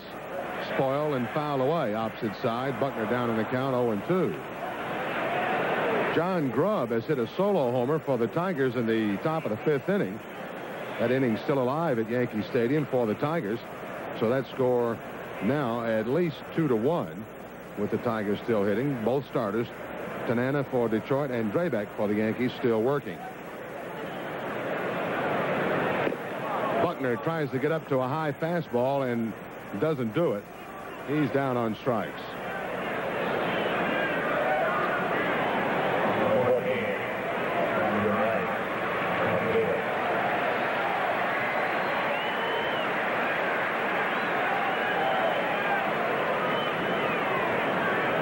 Pretty good month of June for you right there. 340, 16 driven in. Lamp into Rice, 0-1. Rice on the night 2 for 2. A single and scored a run in the first. A double, scored a run in the third.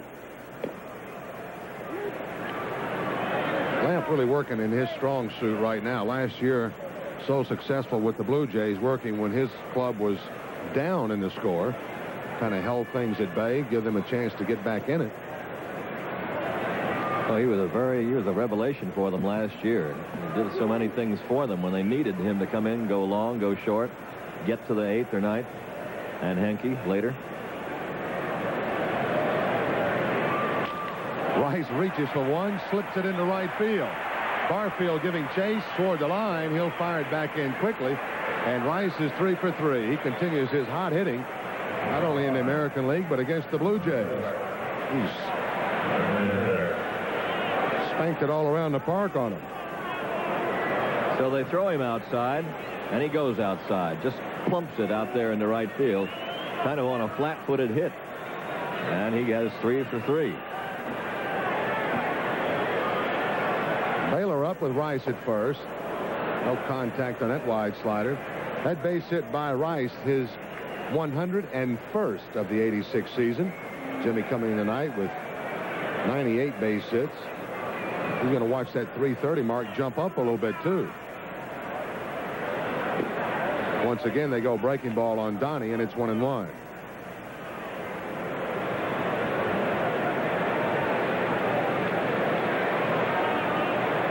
Boggs 3 hits shy of 100 now at 97.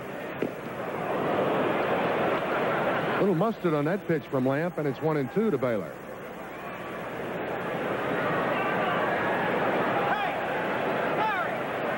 The hit leaders in the American League, Kirby Puckett with 113. Now something that John McNamara wants to talk over with plate umpire Larry McCoy.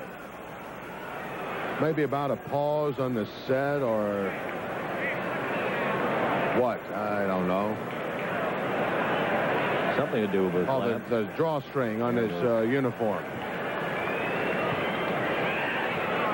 I don't know if that's done. Traction. I think, you know, he was working last night with that drawstring out. I don't know if he does it on purpose. Maybe. That's a new one.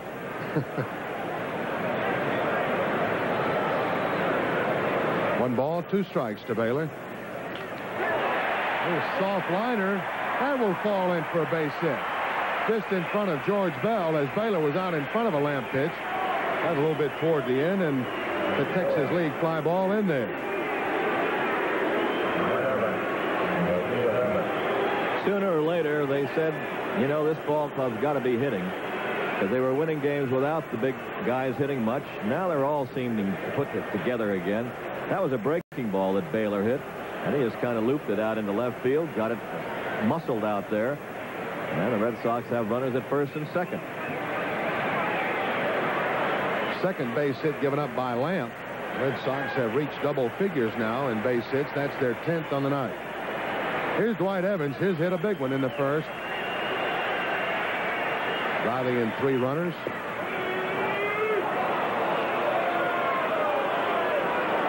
Dwight thought that pitch from Lamp a bit low.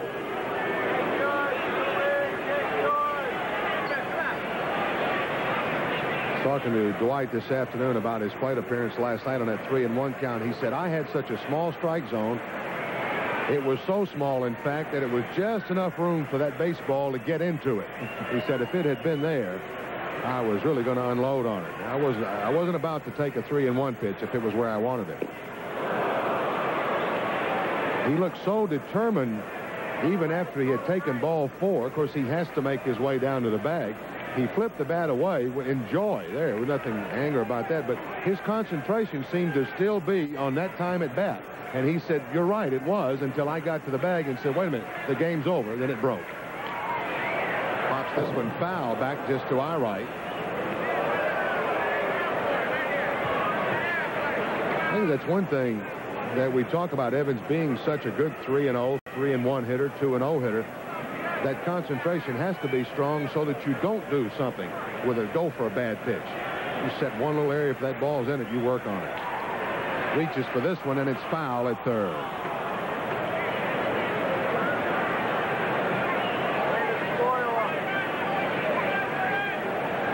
No balls, 2 strikes to Dwight as Rice and Baylor return to second and first. 1 down in the bottom of the 4th inning. Boston leading by 4.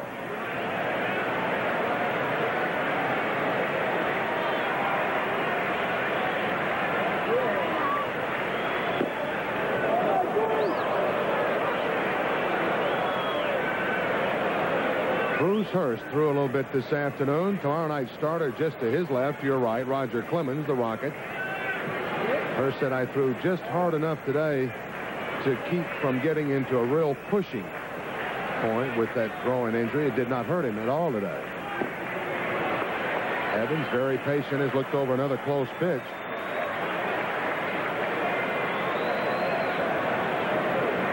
Well, they're starting to get them back. Steve Crawford is back now from Oklahoma after attending the funeral of his grandmother. Had some plane problem yesterday. He's available.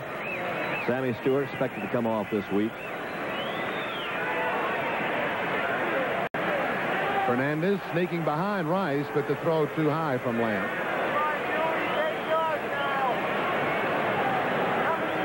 Fernandez just tiptoeing along, and all of a sudden saw no movement by Rice and went ahead and tried to work the pickoff.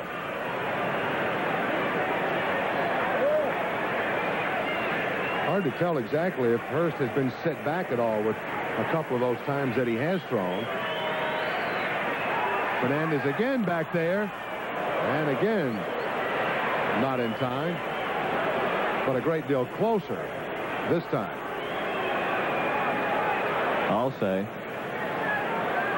Good move. Quick throw. Down a little bit more. Might have had a chance on getting Jim.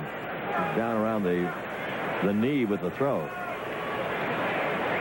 That's with a pretty safe lead. You get that lead where you can watch the pitcher. Length of your body in 2 steps. You're all right. One bounce right back to Lamp. Fernandez for 1. And in time to Upshaw as they turn the 1-6-3 double play that ends the Red Sox 4th inning. They do not score on a couple of hits. They leave one. As we go to inning number 5, Boston leading Toronto 7-3.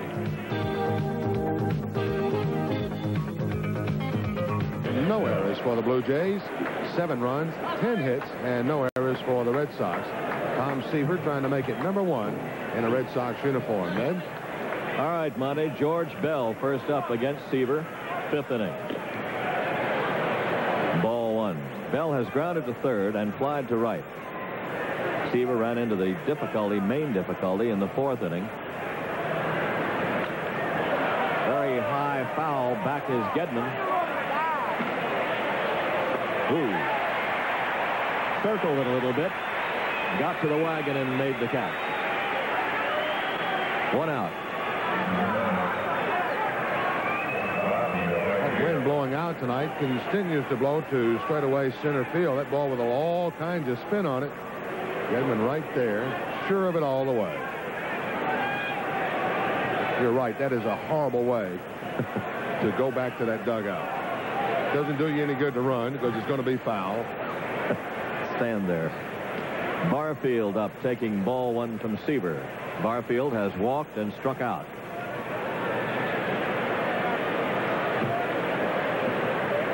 Again, the 3 infielders on the left side, as they have been in the series so far, last night and tonight.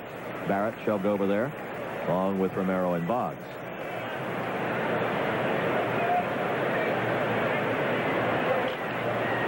Fouled off to the right side, chased by Buckner, and no chance.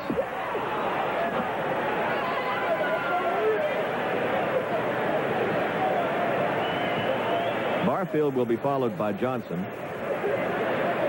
There, we got one. Ooh. Wow, that's a ball that Tom Seaver threw.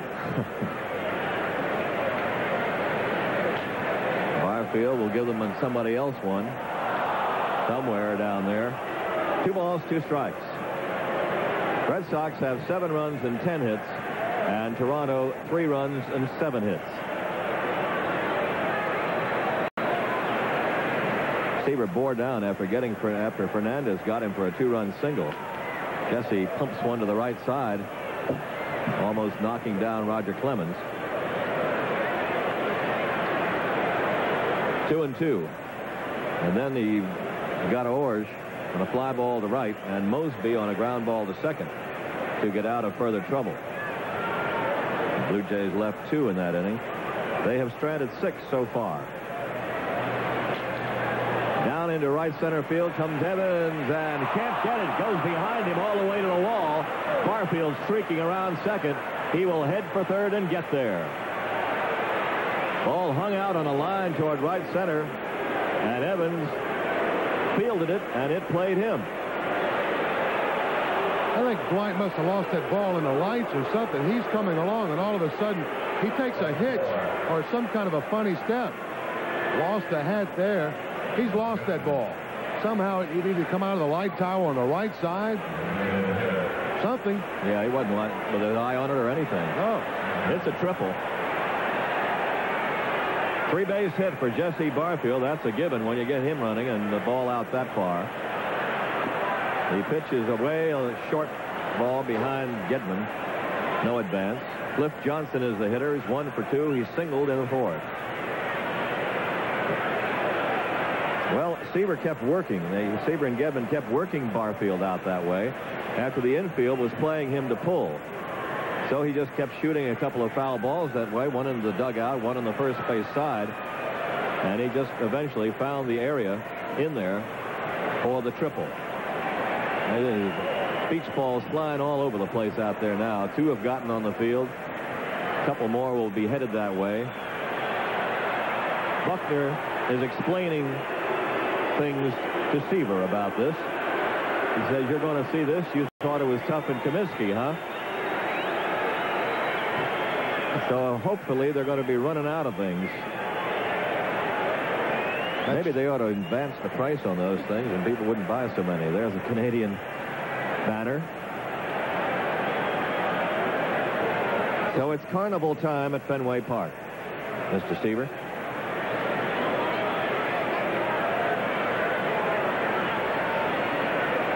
One ball and no strikes to Cliff Johnson. Barfield at third, 1 out. It's a breaking pitch to Johnson for a strike. That's the kind of pitch that the Red Sox have been getting him out on, the series up there and the series down here. Oops. A little straightening up with those shoulders. Once they make a backward move, hitter has given up, and he is going to be just about lost. A 1-ball, 1-strike count. Johnson goes for the pitch in on him. Strike 2. This is when Seaver would like to get this man and keep that runner at third, and then have a chance to work on Upshaw with 2 out.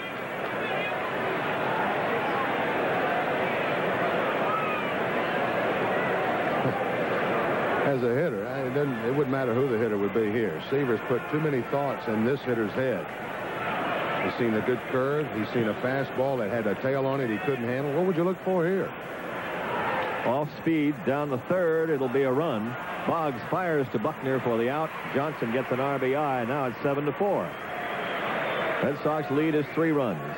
RBI for Johnson, his 39th.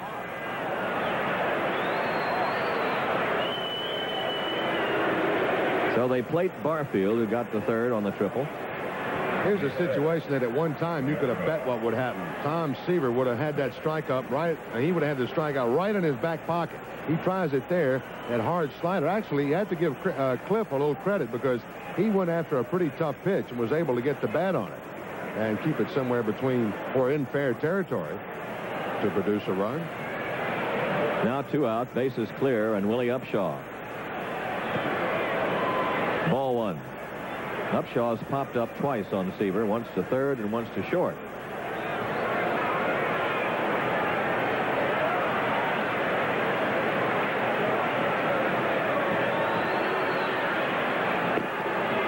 It's a 2-0 count. Blue Jays coming back a little by little, and now trail by only 3. And on a night like this, with the wind blowing out, they're very much in the ball game. Hammered down right side, past the backhand of Barrett, out into shallow right center field, and Upshaw's on. It's an error charge to Barrett.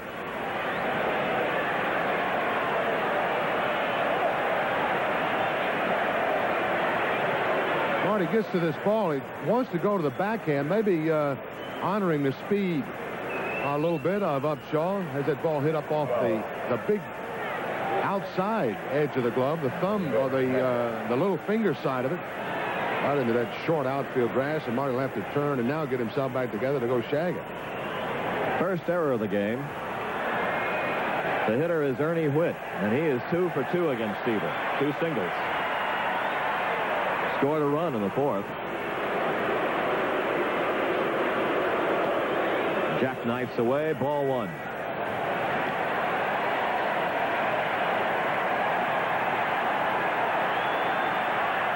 Four runs and 8 hits for Toronto. 7 runs, 10 hits for Boston, and 1 error with the Red Sox.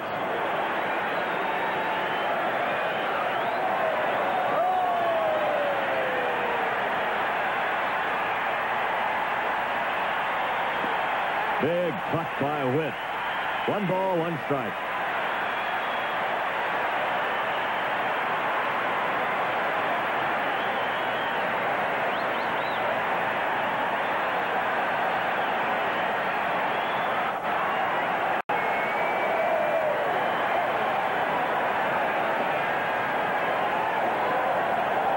Runner goes high, fly ball.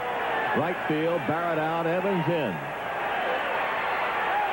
Out number 3. Toronto gets a run.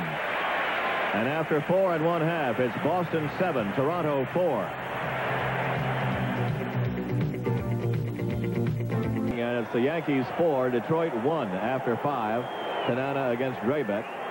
Freddie Lynn has hit a 2-run homer for Baltimore in the 5th inning. And the Orioles lead Milwaukee 5-3 after 5 innings of play. Wegman against Flanagan. Minnesota and Texas, no score after 3 at Arlington. Cleveland shut out Oakland today 9-0. The National League, Montreal and the Cubs had a game suspended 0-0 after 7. They will resume play before tomorrow afternoon's game at Wrigley. Philadelphia 2, the Pirates 1 in the 6th inning at Pittsburgh. Shue has homered. Rick Shue has homered for Philadelphia. Maddox against Seaver. 1 ball, no strikes to Rich Gedman. We're in the bottom of the 5th inning at Fenway Park. Red Sox leading 7-4. Gedman, slow ground ball to Upshaw. Bobbles the ball. Throws it away. Goes into the dugout. And Gedman will get second base. And a double error charged to Willie Upshaw, usually very reliable first baseman. Boy, how often do you see him do that? Ball slowly hit with a little bit of spin, admittedly so, by Gedman. But an ordinary major league out. It just squibs off the glove of Upshaw, chases it down, then makes a desperation backhand to the pitcher covering. It gets way past Lamp, and by going into the dugout, that allows Gedman another base. So it's a double error on Upshaw. Kevin Romine is the batter. Bunts toward third, and that will advance Gedman. Romine gets the sacrifice. Nice bunt placed down there by Kevin Romine.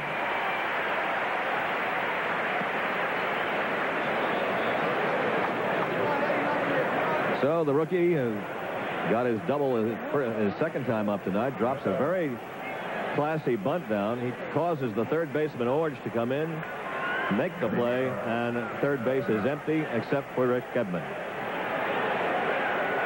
Runner at third. One out.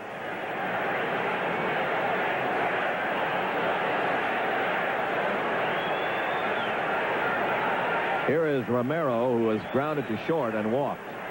The infield is in for Toronto. Eddie bounces to third. They will hold Gedman. Orge throws high, and it gets off the glove of Upshaw. Gedman scores. And the Blue Jays are coming unraveled at the seams.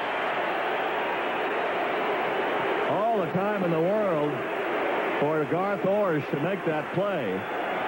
He throws it high, but it wasn't that high. And it went off the glove of Upshaw. Now there, normally you'd have 2 outs and a runner at third. Instead of that, you've got 1 out, and a run in. There have been 3 errors this inning. See who they give that to. It was not a good throw, but it was not a horrible throw. They're checking it out, and it's an error charge to Upshaw.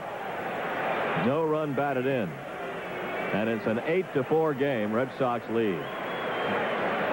3 Upshaw errors in this inning. An assist will be given to Orge. And Romero ends up at second base. Barrett up. 1 ball, no strikes. There is a major league unearned run, too.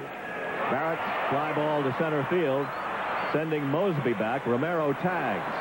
And Mosby fires to the cutoff man, Fernandez. 2 outs.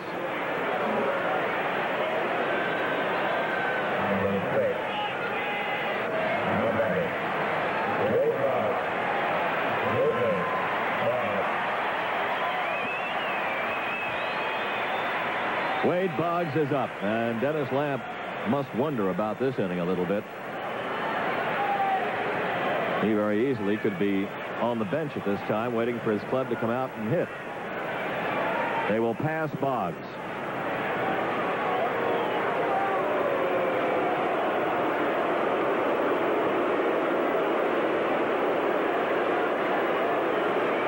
Boggs has walked, doubled, and lined to left, and they won't mess with him with first base open.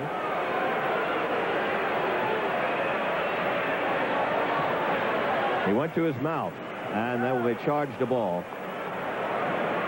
So it doesn't make much difference if they're going to put him on, unless he makes a bad pitch, meaning getting it over the plate for Boggs to hit.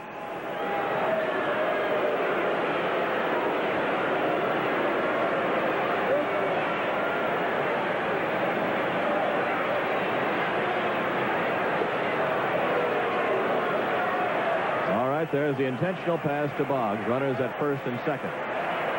Take a look at that error on the throw to first base. There's the first error by Upshaw. And there's the second one. And dive. Look at the catcher, Ernie Witt, trying to save that extra base, but he couldn't.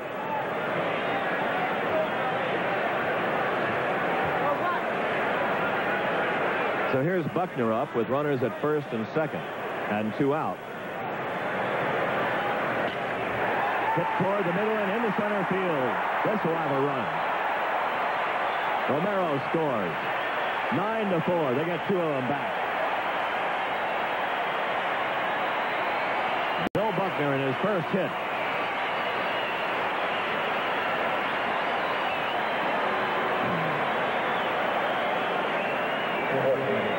You almost knew it was going to happen after the way Toronto's been playing this inning.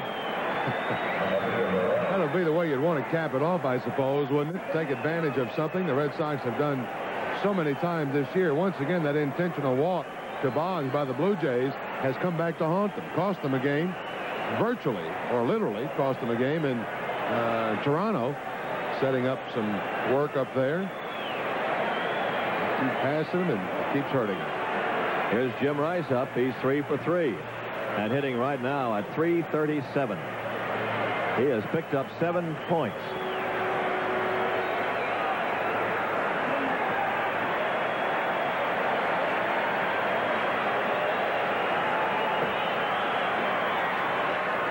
To third base and Orge. They get the force out on Buckner, and this one's finally over. A nightmare for Toronto as 2 unearned runs score. And after 4 1/2, the Red Sox have the big lead back again, 9-4. Fisher and Renee Latchman will hold one more baseball clinic at Fenway, sponsored by Kool-Aid on July 5th at 9:30. The clinic will open to anyone attending the Red Sox game under the youth group program who brings 5 Kool-Aid packets. Participants will be able to enter the ballpark at 9 in the morning through the service gate. For further information on the Red Sox Kool-Aid Baseball Clinic, phone 262-1915. Well, a real Shakespeare comedy of errors just happened for the Red Sox as 2 unearned runs came. Willie Upshaw will never have an inning like that again. Well, Ken Boyd down there with Roger Clemens. They're having fun. And Seaver, starting his 6th inning, has seen everything happen in his favor. He's leading 9-4. He's given up 4 runs and 8 hits, but it hasn't mattered so far. Garcia, the batter. Damaso has had a fielder's choice and a walk.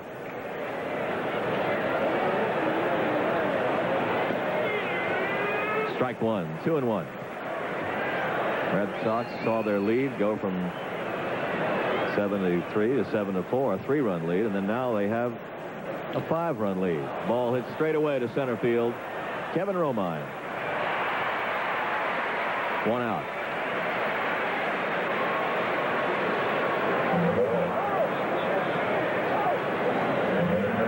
Tony Fernandez. Well, he's up with nobody on base.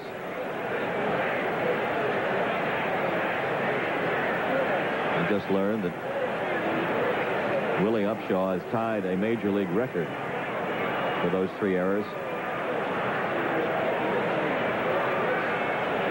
Fernandez double and a single in 3 trips. He's hitting .319.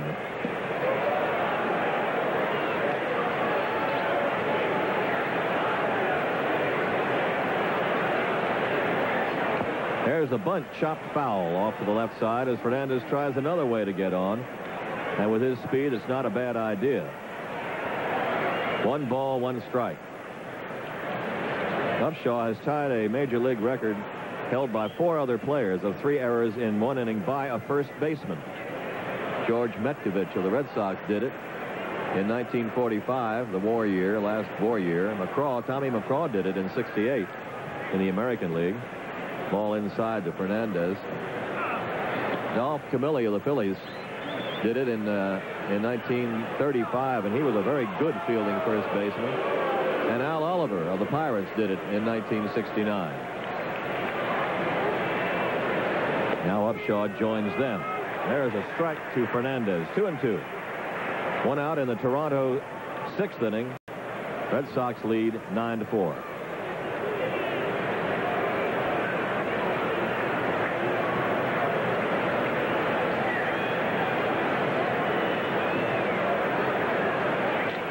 There's one smack to right, foul. Picked on that inside pitch. There's nothing else he could have done with that one but foul it off. Seaver has given up 8 hits along the way. including a triple to Barfield and a double to Fernandez, the 2 extra base hits. Tap toward Barrett. He's going to have to hurry. He does. He gets him by a step. 2 down.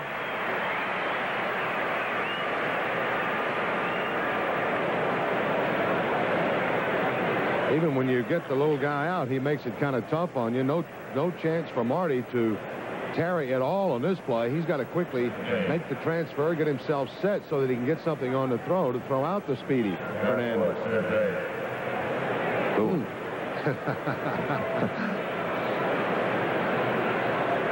Garth Orge. And a strike. 0-1 to Orge. He has been 0 for 2 tonight. Came on to replace the injured Rance Mullenix in the second.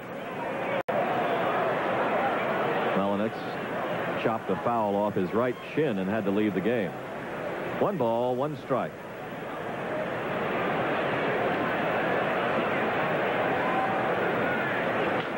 Hammered to third and Boggs. And Tom Seaver has his first 1-2-3 inning. After 5.5, the Red Sox lead 9-4.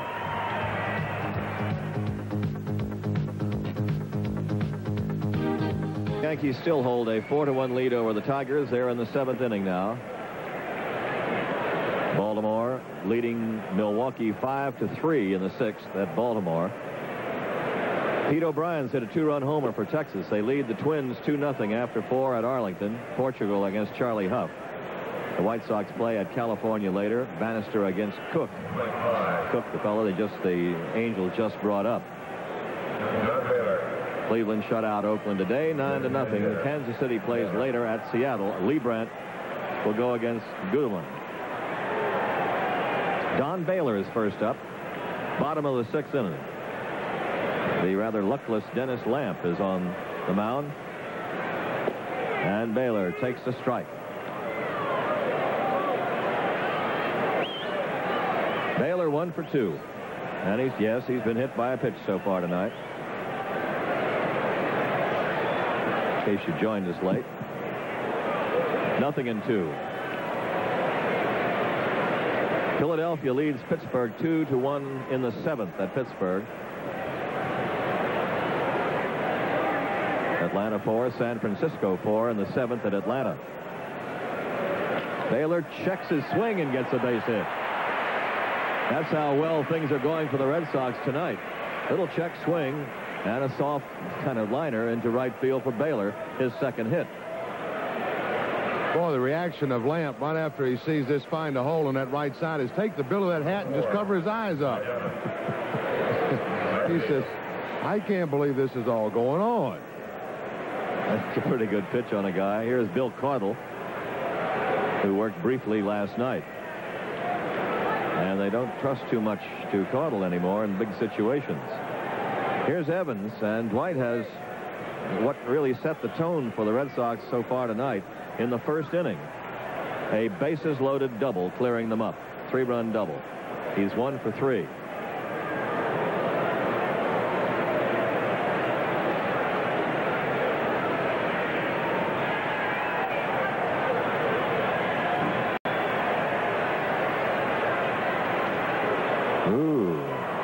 Get back. In that San Francisco-Atlanta game, Chili Davis hit a home run for San Francisco.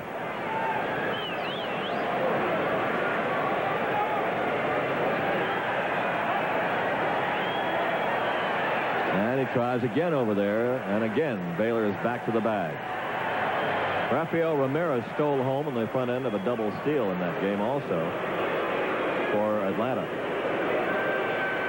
Braves have won 5 in a row going into this one.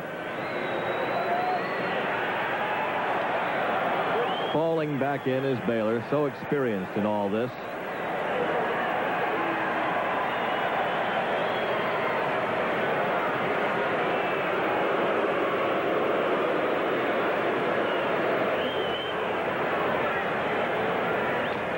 Hard cut that time by Evans.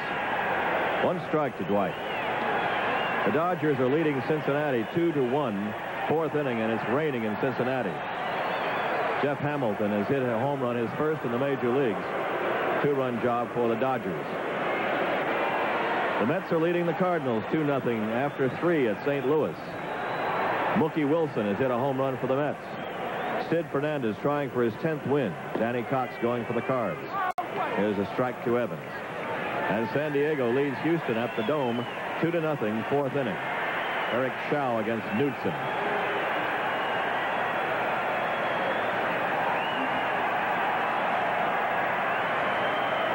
Two-strike count to Dwight Evans.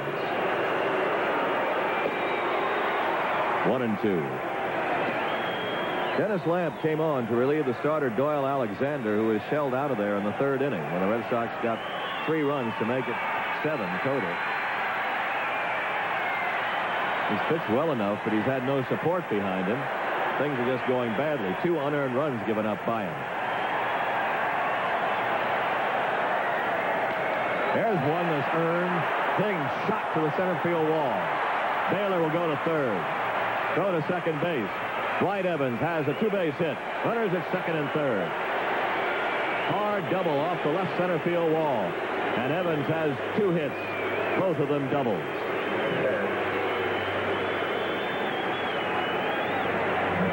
Calls for stirring around in that Toronto dugout. The sign given out by Jimmy Williams there. The left-hander coming up, first base open, because of this double by Evans. Now, once again, another part of this order, this batting order, taking charge during the course of a ball game, really from start to end. Baylor easily goes to third, of course. Evans with the stand-up double. Red Sox now have 13 hits, and they're going to put Gedman on. Take their chances with Kevin Romine. Intentional walk being given to Gedman, who's already had 2 hits and reached on the double error by Upshaw.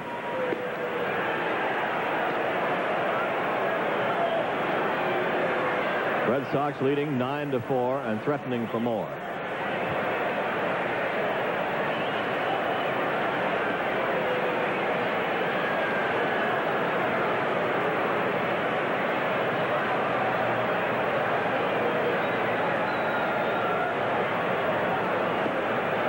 There is ball 4.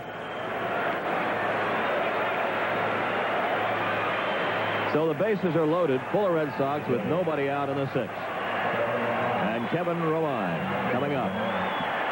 He struck out in the first. He hit a double, driving in a run in the third, going down into the left field corner. And he sacrificed very well in the 5th. Nice bunt. Down in New York, Darrell Evans has hit a home run for the Tigers to get 1 back. Yankees 4, Tigers 2, bottom of the 7th. A slider for a strike.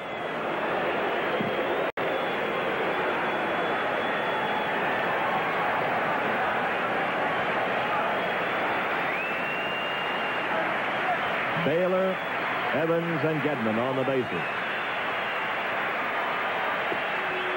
And another breaking pitch for another strike. 0-2.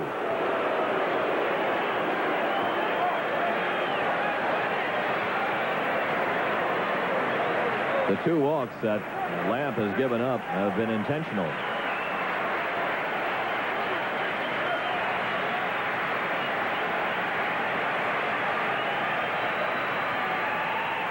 Almost throws it away on an 0-2 count. Good save by catcher Ernie Witt. Oh, he had a lot of ground to cover to get to that ball.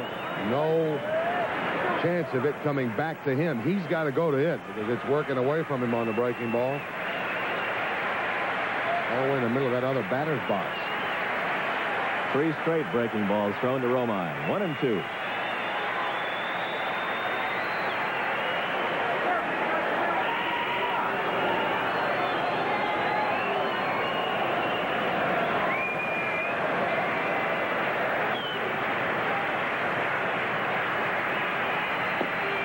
There's a fastball smacked over that outside corner, and Romine is frozen. That is strike 3. Good pitch by Lamp. kind of hard to think of Lamp setting this pitch up with all those breaking balls, but almost it appears that way. That's right where Witt was setting. That fastball tailing right back on that outside corner. And Romine is gone. Romero, the batter. Eddie has grounded out, walked, and reached on another Upshaw error. To third. Orge to second. Garcia to first. They pick up the double play around the horn, and the Red Sox do not score. So after 6, it is 9-4 Boston. The 6th inning and ended it rather quickly after the one strikeout on Romine. Romero hit the ball hard, but there is a perfect chance for the 5-4-3 around the horn double play. And this time, everybody catches the ball for Toronto, and they get the double play easily. And no runs score. There's still 3 innings to go left in this ball game. Of course, the Red Sox do have that 5-run lead, and this man here, Monty, realizes he's with a different team in a different kind of ballpark. Well, he certainly does, and no matter what kind of ballpark you're in, that 5-run lead, the perfect one, that tying run can never come to the plate as long as you hold on to that 5-run edge. For Seaver, he'll be going into the 7th inning here tonight. Mosby to lead it off for the Blue Jays. And the soft breaking ball. We've seen that quite a few times from Seaver tonight. None of them have been over for strikes, but I remember on a number of occasions against some Red Sox hitters, especially Tony Armas, Seaver would just take that pitch and just kind of thumb it up there. As a hitter, you kind of do a double take. You see it, and it looks very hittable, and all of a sudden you realize you're fooled completely. You don't have anything left to hit it with. Good breaking ball there. Bites that outside corner. 1-1. Mike Brown, Steve Crawford loosening in the Red Sox bullpen. Crawford may be back just at the right time. 3 innings of work for Bob Stanley last night to pick up his 5th win. Yeah, talking to Steamer tonight, he said he could have gone another inning last night, but he said none tonight. That's right.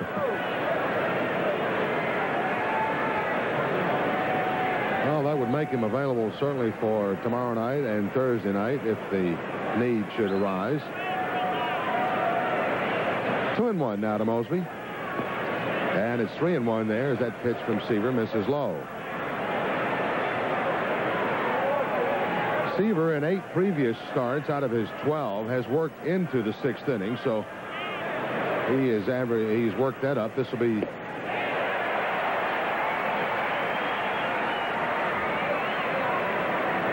ninth time that he's done that. And certainly that is just about what John McNamara would be tickled to death with every time.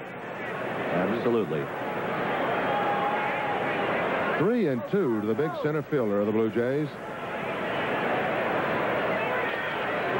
To the left side, Boggs on the trap hop backhand. Mosby's out, number 1. Good play by the Red Sox third baseman.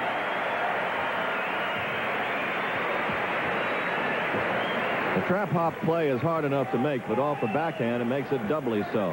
He comes and takes that little quick hop, and that glove has to be accurately right there. Can't deviate an inch, or the ball's in left field, and a nice play by Boggs. Boggs back deep at third now as George Bell steps in. Just a bit low. Bell on the night 0 for 3. Had the ball out of the infield one time. That was on a fly ball to Evans. Off speed and over. And it's a 1-1 count. Ooh. Boy, in the National League, Larry McCoy shaking his head as if, wait a minute, I didn't hear that, did I?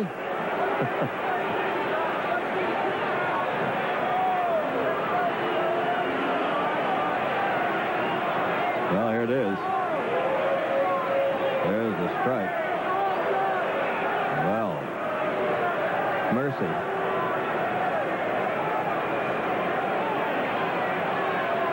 And Bell sure not set yet. Something maybe flying up in his eye. He was pawing and scratching around at that right eye before. And he's asked for the trainer to come out.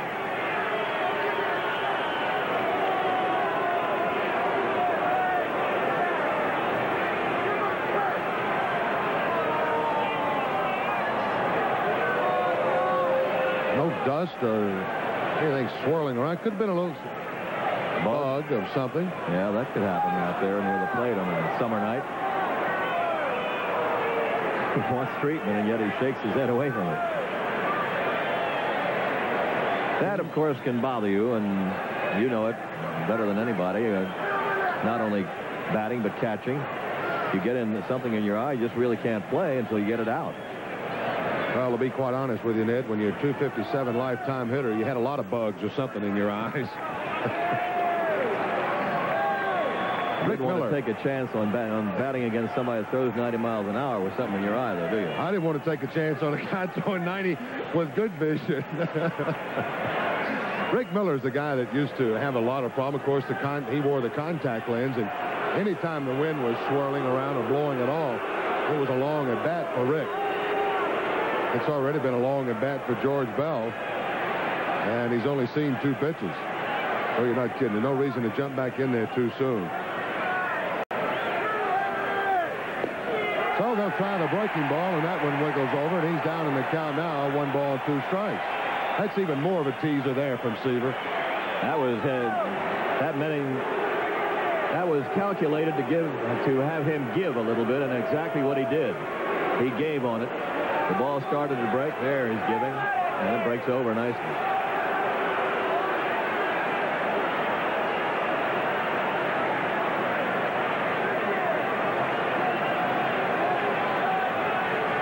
One out, nobody on. We're in the top of the 7th inning. 1-2 to George Bell. Tried the little sidearm swiper that time. Just missed that outside corner. Bell had left Seaver a lot of room from the middle of the plate out on that pitch. Once that arm dropped down to the side, they're going there again.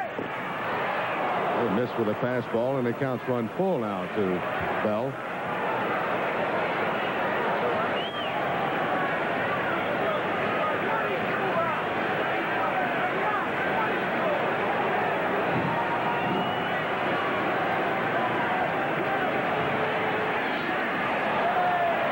Pop fly, left center field. Romine coming on, positioned just right, and Bell is retired. That's out number 2, and that is pleasing to the Fenway crowd here tonight.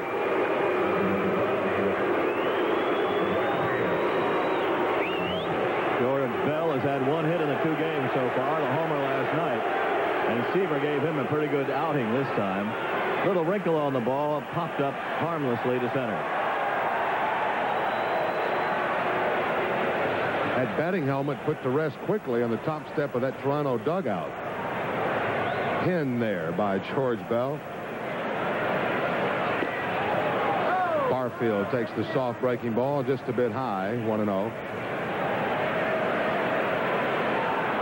Well, those poor batting helmets wouldn't do anything without them. And the punishment that they take, and not from being hit by pitchers either.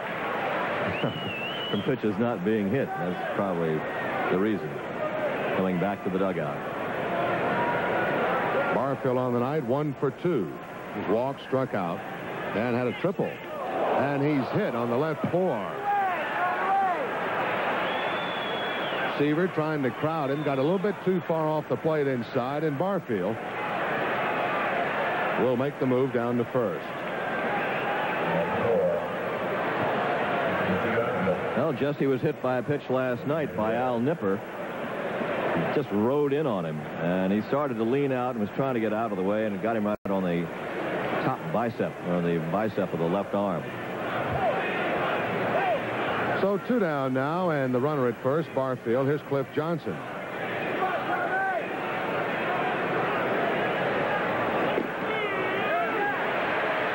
Cliff, a very tough at bat his last time up, that back in the 5th inning. Although he grounded out to Boggs at 3rd, he did produce a Toronto run, the 4th run, and the last run they have scored. Cliff 1 for 3 on the night. To left field, off the end of the bat, soft liner falls in front of Rice, and a couple men on now in the Toronto 7th inning, with the Red Sox leading 9-4. We'll pause for station identification. This is the TV 38 Red Sox Network. You are tuned to WLBZ, Channel 2, Bangor.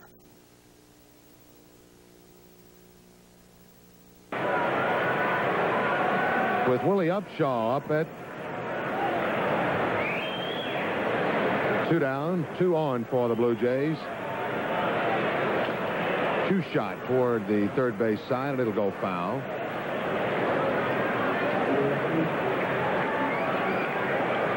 Upshaw on the night 0 for 3. He's been on one time with an error. That committed by Barrett his last time up. That was after 2 outs.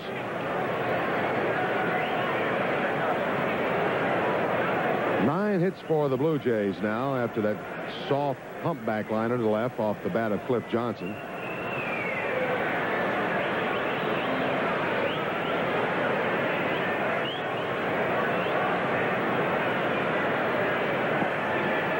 One thing that's been kind of interesting tonight, Ned, I've watched Seaver in his communications with Gedman all night. Now, whether Seaver uses the stare-down type of tactic to change the sign, I do not know. But there hasn't been any long delays in the exchange of signs. Fly ball, medium deep center field. Romine back near the edge of the warning track and has the catch.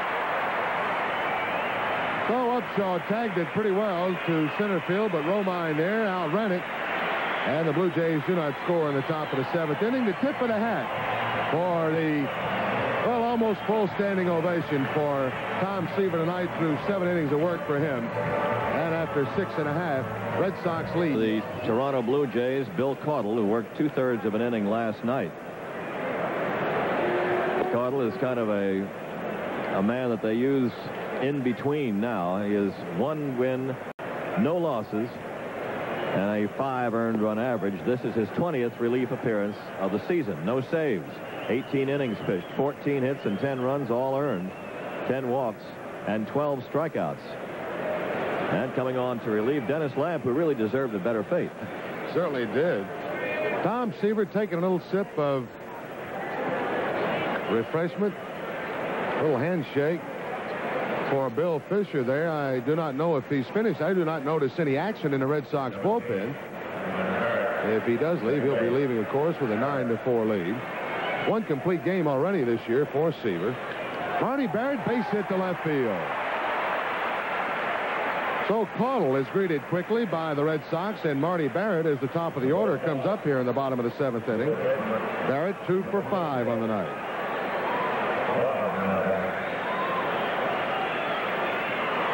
So far through the 7 innings of work for Seaver, he has thrown 126 pitches. The batter, Wade Boggs, he's 1 for 2. His average at 383. Intentionally walked his last at bat, that back in the 5th inning. That set up something for Bill Buckner to deliver a Red Sox run with his base hit up the middle. Boggs takes the strike from Caudle, 0-1. Mark Eichhorn throwing in that Toronto bullpen, just activated today by the Blue Jays. Suffered a gash on one of his feet being stepped on by Darnell Coles of the Tigers. 1 ball, 1 strike to Waiter. Red Sox with should be 14 hits. The board in left field has 13. 14. Should be 14. That's correct. Been into double figures now in their last 5 straight games. This one carved out of play. It all started last Friday night in Baltimore. 15 hits against the Orioles on Friday and Saturday. 11 against the Orioles on Sunday. 15 hits against Toronto last night. And 14 so far here tonight. Can you say that they're hot? I mean, they're not hitting home runs, but... Well, this year, not the year for the home run, maybe. Just win games. That's all they're doing. They lead by 5 here in the bottom of the 7th. Foul tipped into the glove of Ernie Witt, and Boggs is going to be down on strikes. So Caudle comes on, gives up a hit, strikes out Boggs. There's 1 down in the 7th.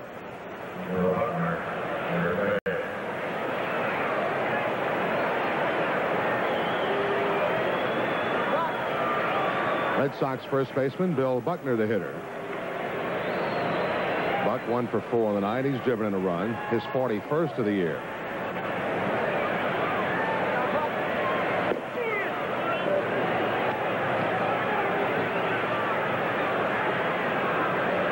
Well, a game tomorrow night I'm sure a lot of people are looking forward to, although this one has a way to go. Maybe first base umpire Vic Voltaggio is looking forward to it. He was behind the plate when Roger Clemens went into the record book with those 20 strikeouts. Wonder if his right arm has recovered yet from ringing up strike. There's Victor. He'll be behind the plate again.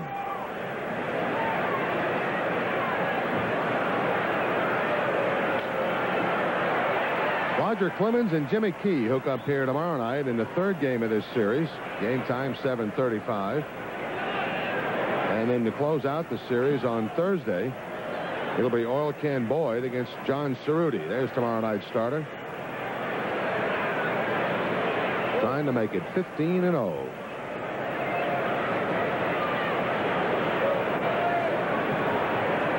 He's just about, he'll be about as concerned tomorrow night as he is taking that little soft stroll right there toward the tunnel in the Red Sox dugout.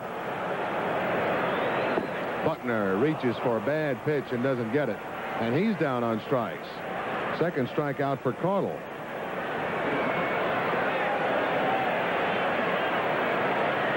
Well, Bill Caudle, who kind of is known for keeping that ball down when he was going well out on the coast, tails that one away from Bill Buckner. No chance on that swing. 2 strikeouts for Caudle. Barrett opening the inning with a single to left field is still at first as Rice steps in now. Jimmy on the night 3 for 4. Scored a couple of runs. Runs number 2 and number 5 scored by Rice. High fly ball right field. Barfield though is there. He has it. Rice is retired. He'll finish the night up at 3 for 5, and the Red Sox do not score in the top of the 7th. They hit 1 left, and after 7 full innings of play, Boston leads 9-4. Tonight for the 7 full innings of work of Tom Seaver. They are waiting and standing for him to make some kind of an appearance out of that dugout, but I expect that he is in the Red Sox clubhouse by now. These fans didn't realize that he wasn't coming back until all of a sudden they looked up. And Steve Crawford was standing on the mound taking the warm-up throw. Seaver has taken too many of those calls to have it done for him probably the first time back, but he probably never had it done this way by anybody but Fenway fans.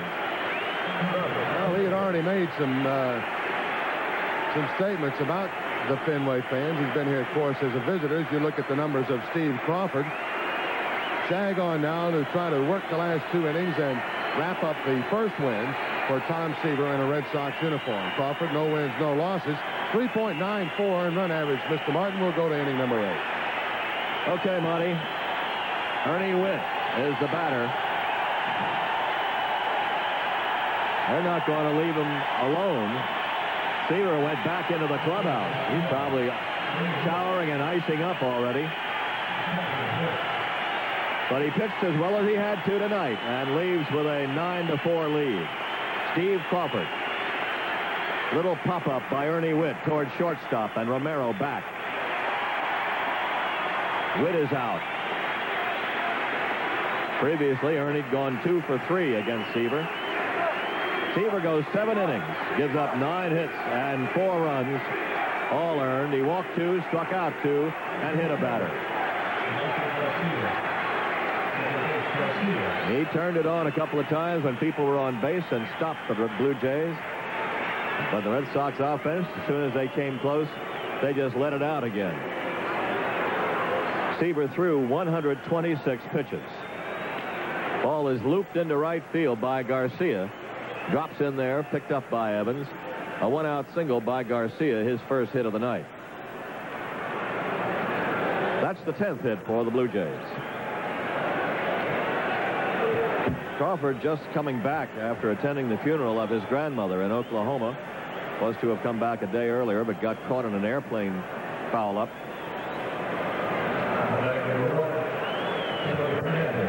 Steve will get some work here. A good time for him to get some work.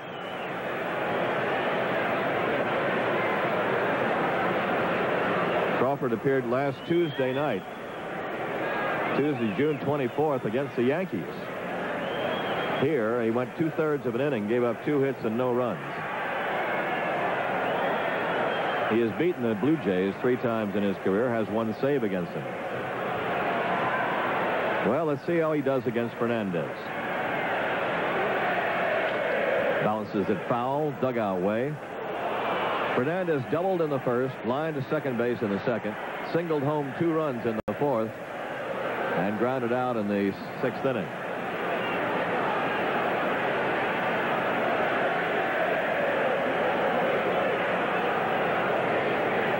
Nothing in 1 the count to Tony, who's hitting .318.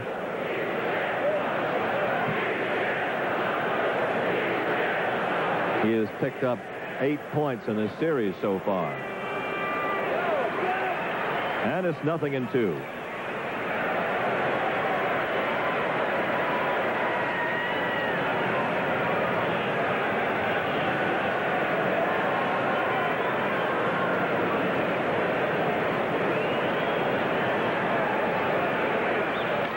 Spins a hit into left field.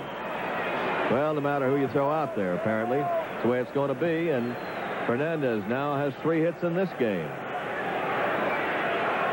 Well, another thing that's been so impressive about the streak that Fernandez has been on, certainly against the Red Sox, he's hit safely in 12 of 13 games, and every one of those games have been multiple hit games. He's not going 1 for 4 or 1 for 3 in there. He's getting 2, and as tonight is the case, 3 hits on occasions.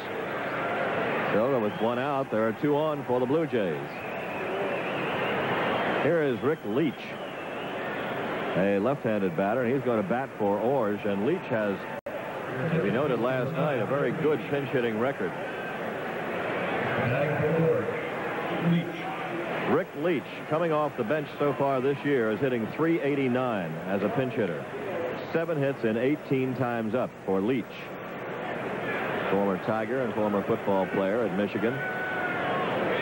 So he's coming up there to bat for Orge.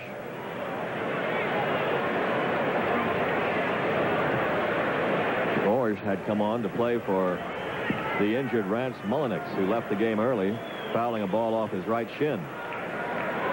Red Sox lead at 9-4. They're out hitting the Blue Jays 14-10.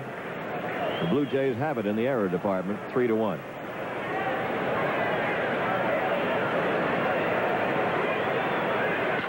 There's a shot to right center field. Picked up by Romine. A run will score. Runners at first and second. It's 9-5. 3 straight hits off Crawford after the first man went out. He pitched a week ago, as we said, against the Yankees here.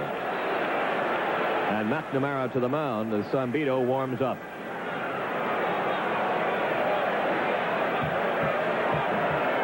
Well, like a lot of pinch hitters, Leach reaches for that first pitch. He feels like he can get the good part of the bat on. High fastball for him, and he jumped on it and drove it into straightaway center field. And the Blue Jays, somehow, they just, well, they aggravate you and aggravate you and aggravate you. They just keep trying to get into the ball game. Well, Crawford is going to leave, and Zambito, the latest darling of the bleacher bums out there, will come on. And we are watching Red Sox baseball. Appearance number 27 for Joe. And the big thing here, facing the left-handers. Left-handers has hit just 176 against Joe on the year. That 1-0 mark, a 1.96 earned run average, just getting that under 2. More importantly, though, of 35 runners inherited by the left-hander, 32 of them have been prevented from scoring. That is a pretty good mark, and anybody's mark, anybody's stats anywhere. 9-5 is the score. The Red Sox lead. Mosby up, strike 1. Lloyd Mosby, 2 for 4 tonight. Steve Crawford went 1/3 of an inning, gave up 3 hits and 1 run, and responsible for 2 runners. He obviously rusty after the week that he had of traveling to Oklahoma, attending a funeral, coming back, and not pitching at all. Mike Brown now throwing out in the bullpen for Boston.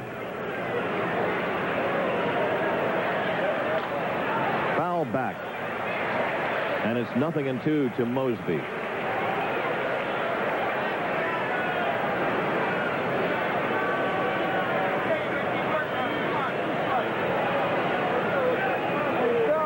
Joe Sambito, and what a gold mine he has been for the Red Sox this first half.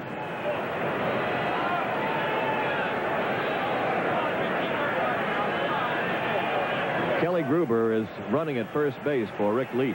Kelly Gruber, an infielder, the runner at first base, pinch running for the pinch hitter Rick Leach, and Gruber will stay in the game to play third. Somewhere in the infield anyway. 0-2, the count to Mosby. Sambito drops down and almost beheads him. 1 ball, 2 strikes. Outfield, a step to right on Lloyd Mosby. Mosby trying to pick up his runners. Fernandez at second and Gruber at first.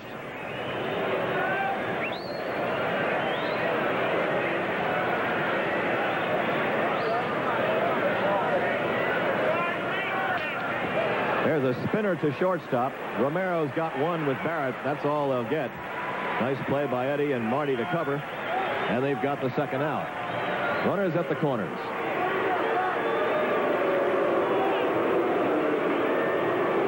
They knocked the lead man down in the middle, actually, not the lead man. Kind of a 2-shot, very slowly hit. Romero has to go to his right. He's fairly deep in the hole there. Marty realizing that probably they're only going to get one, and just one. They'll take it. He'll have a quick little look, and really no attempt to turn it loose.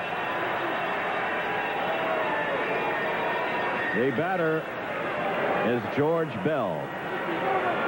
You may have noticed the boos. He is 0 for 4 tonight.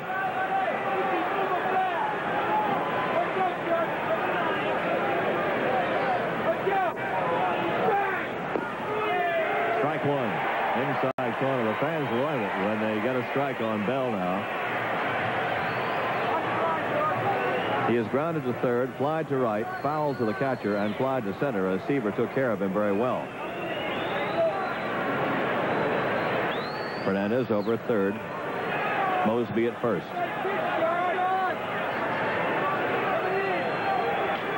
And it is looped and base hit for right center field. A run will score. Fernandez coming to the plate. And over to third goes Mosby. It's now 9-6. Red Sox lead by 3. That run charged to Crawford.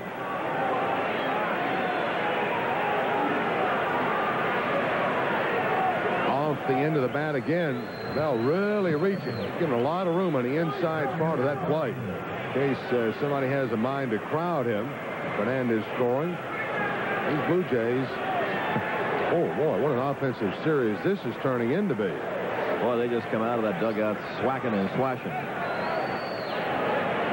Here's Jesse Barfield with a triple to his credit tonight. He's 1 for 2, actually. Has a walk and a hit batsman. Sambito misses outside, ball 1. Outfield straight away on Barfield. And with runners at the corners, the runner there at first and the runner at third, the infield is not overshifted to the left side this time. Mike Brown up again in the bullpen for Boston.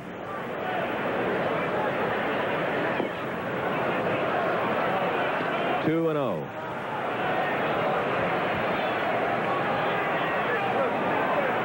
Barfield, not exactly the fellow you most want to face in a situation like this, representing the tying run himself. It ain't all that easy, Mac, is it? There's a strike. 2-1.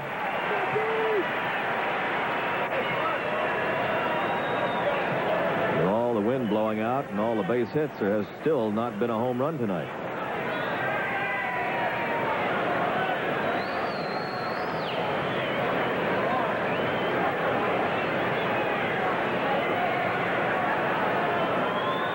Watch out, here it comes. 2 balls, 2 strikes. It's in the 9th inning in New York. The Yankees leading the Tigers 4-2. Dave Righetti has come on to pitch for New York, relieving Drabek, who had done a good job of holding the Tigers to 2 runs for 8 innings. Tigers batting in the 9th, trailing by a pair.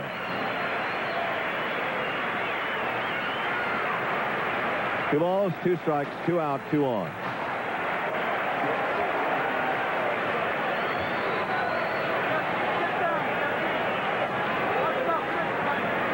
And Joe back.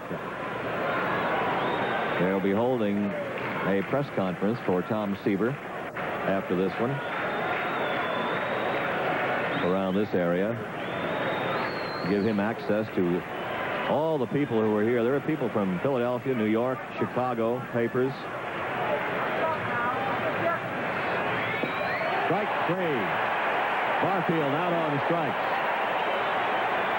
The Blue Jays get 2, but after 7.5 innings, the Red Sox lead 9-6.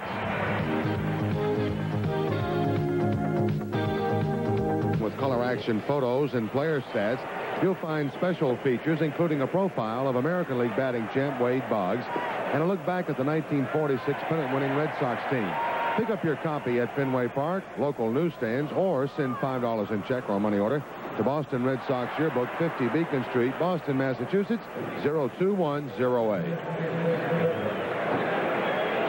Joe Sambito with a little nifty bit of work here to Barfield. He'll get right down into the tough times. Just below that strike zone, Barfield couldn't lay off, and Sambito comes right in to get the job. A defensive change for the Blue Jays. Kelly Gruber in at third now. And on the mound, Mark Eichhorn making his first appearance for the Blue Jays since June the 14th. He worked in that series in Toronto against the Red Sox. As a matter of fact, taking the loss into that 3-2 win on that long, rainy night. Overall for Eichhorn on the year, this will be his 25th appearance, all as a reliever. 6 wins and 3 losses, a 1.07 earned run average. Oh, he and Tom Henke are the guys that have held that bullpen together for Toronto when it threatened to go completely apart.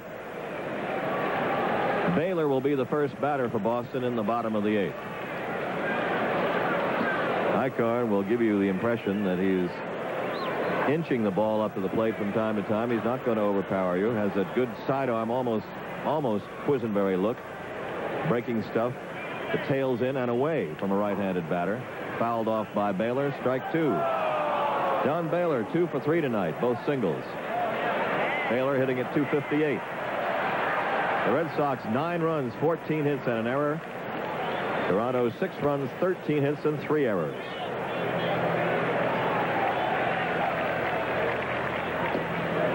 Twisting away from Don. 1 ball, 2 strikes. Bill Caudle pitched a scoreless inning, giving up 1 hit and striking out 2.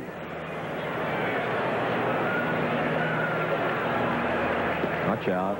He almost grazed that time, even by Eichhorn. It is 2-2 to Baylor. Been hit by a pitch tonight. Fly to center and then wrapped 2 singles.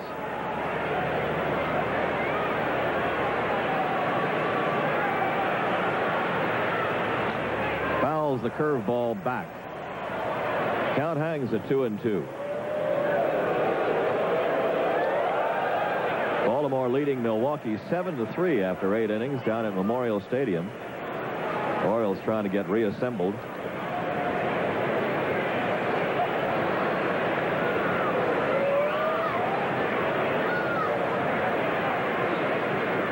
Baylor pops up to the right side. Upshaw. Foul ground, and he makes the catch for the out. 1 down. You're looking to the Toronto 9th inning in this 3-run ball game, 9-6 Boston. They will have Johnson, Upshaw, and Witt scheduled up. Dwight Evans. 2 doubles tonight. 3 runs batted in. He's 2 for 4. Average has climbed to 246. Picked up 4 points tonight so far.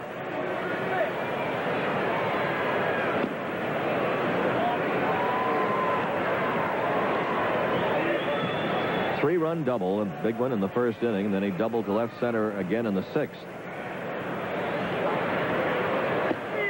Hangs in, takes a strike. 1 ball, 1 strike. Mark Eichhorn, the fourth pitcher used by Toronto tonight. And they used 4 last night.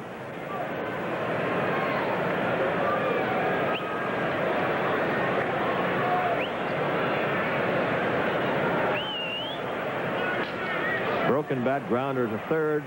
Kelly Gruber back in there and over there for the out. Gruber just in the game, making the play for the second out in the 8th inning.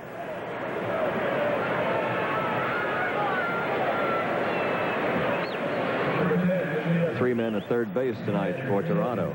A little scuffle for Gruber right on the end. Looked like that ball got him on the end of the finger. And then, boy, does he unload a P over to Upshaw at first. He did do something with the fingernail, I believe. He's checking it again after the play. A strike to Gedman. Rich has had a double and a single. He's 2 for 3. 1 ball, 1 strike. Rich doubled home a run. Or he doubled home a run in the first and singled home a run in the third.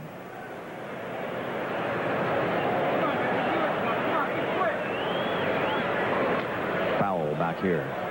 1 ball, 2 strikes.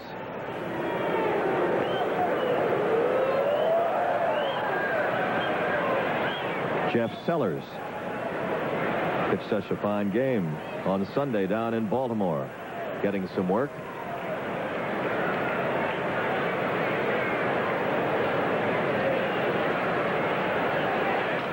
Gedman, fly ball right field to Barfield. Jesse puts it away in a 1-2-3 inning for Eichhorn. We go to the 9th inning. The Red Sox lead it 9-6. Top of the 9th inning at Fenway with the Red Sox leading in a wild one, 9-6. Cliff Johnson coming up. He'll be followed by Upshaw. And Buck Martinez, a right-handed hitting catcher, has come in from the bullpen, may bat for Ernie Whitt. Zambito is still in there. Johnson is 2 for 4.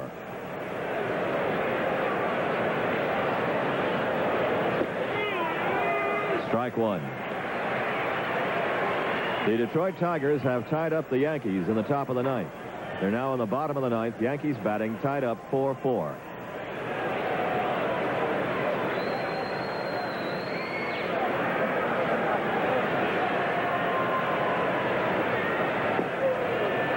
Tails on the outside corner, but low, ball 1.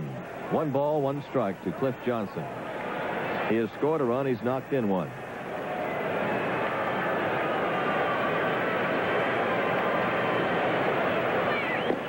There's a strike by Zambito.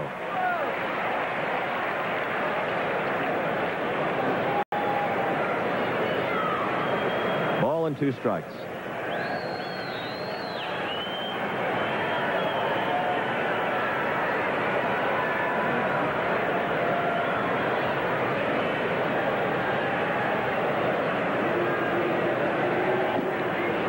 Now a 2-2 count to Cliff. Game has jumped around. Toronto scored first in the first inning, 1 run off Seaver. Then Boston got 4. Red Sox got 3 more in the third to make it 7-1. Toronto came back with a couple, make it 7-3. Zambito makes a nice stop here. The underhand to Buck, and there's 1 away. Hit a bit sharply there by Cliff Johnson, but a nice play by Joe Zambito. Good play. Joe seems to be one of those left-handers, athletic-wise, like a Tom Bergmeyer. He hops all around, does a lot of shagging in the outfield during batting practice. Takes some pride in his fielding. Here's Willie Upshaw, who has gone 0 for 4 and has made 3 errors in 1 inning. Ball 1. Romero, the shortstop, shading over towards second base. And Barrett and Buckner deep on the right side.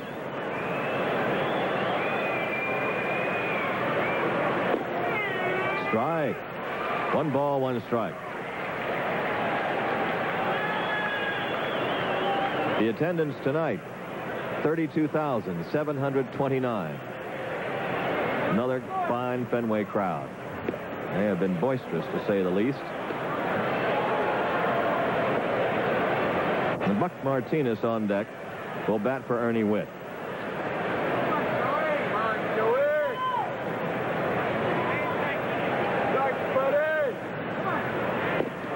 There's a big rip and a miss. Strike 2. 2-2 count to Upshaw. Zambito did get a strikeout in the 8th inning when he fanned Barfield.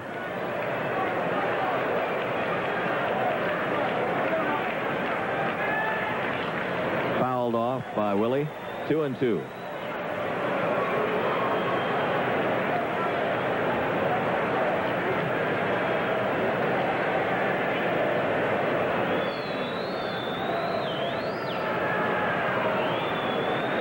Some of the crowd is gone, but they like to hang around. They're having a good time tonight all over.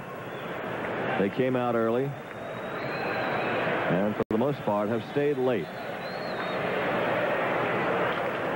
Peeled foul coming back. Gedman over and trying to make the play. Rams into the stands there. A fan has it. Gedman gave it the shot. Moved in with his chest protector right against the pad of the railing. 2 balls, 2 strikes. Little ways for Getty to go here and almost had that ball get back to him where it was reachable. Watching, trying to pick out where that railing is. Just too far back up in those seats. Count at 2-2.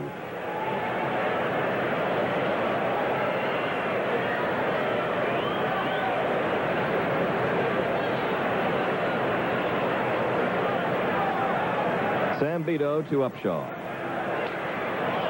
Stays alive with that foul off the wrists. 2 balls, 2 strikes.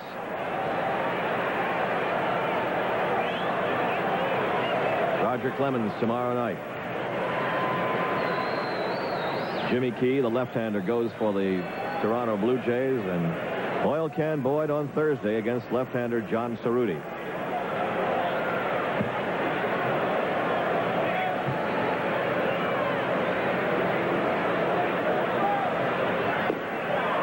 It's a ball. Close pitch to take, but he did, and it's 3-2. Final in the American League. Baltimore beat Milwaukee 7-3. Each team getting 9 hits. Brewers had 3 errors. The Orioles had 2. Flanagan the winner. Bordy the save. Boy, that almost decapitates Zambito as he goes to one knee. A hard shot by Willie Upshaw. So the Blue Jays have a man on in the 9th inning with 1 out. And pinch hitter Buck Martinez coming up. Or shot right back in that middle. Joe lost the advantage against that left-hander when he got to that 3-2 count. Tried to get the glove up, but that ball well past him at that point. Lucky for Joe, really, that ball off to his left shoulder. I don't think he would have been able to react in enough time to keep that ball off of him with that glove. Well, that's the 14th hit for Toronto. And they're still in this ball game. 1 out in the 9th inning. They have a base runner. Martinez, the pinch hitter.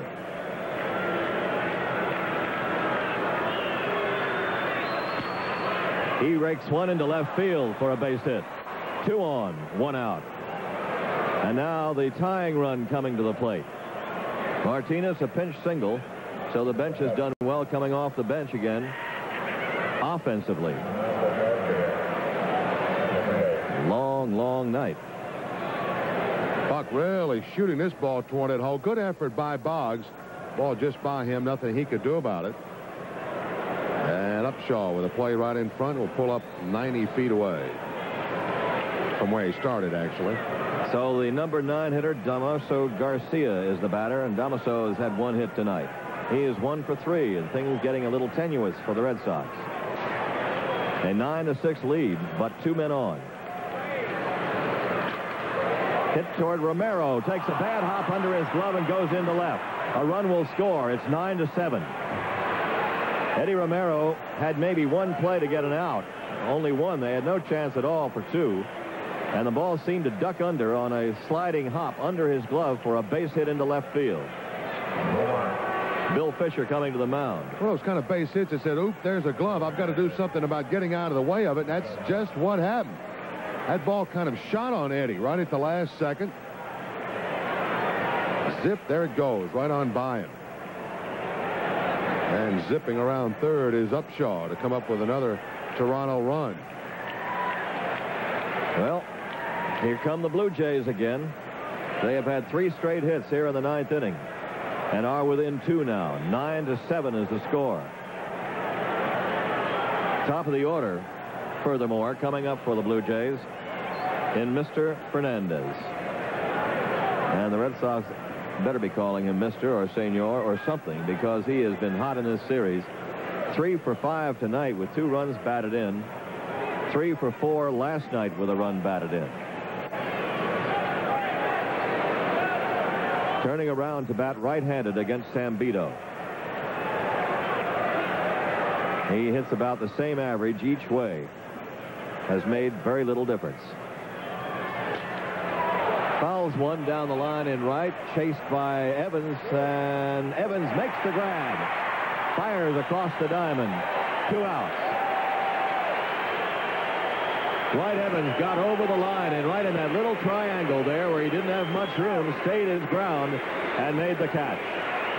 Big out there. 2 things help him here. A little bit of a breeze that has kicked up a little stronger than before, and the spin on this ball. Looks like this ball is going to find some area out of play up in those seats. Evans staying right with it as he came right down the side of that wall to make the catch.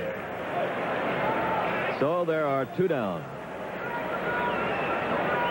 Kelly Gruber is the batter, getting his first time up. As he came on for a pinch runner and stayed in the game, he pinch ran for Orge and then stayed in the game to play third base. Gruber's been having a time getting base hits. He's hitting 154, 10 hits and 65 times up. But he's got some power. 3 home runs, 6 runs batted in.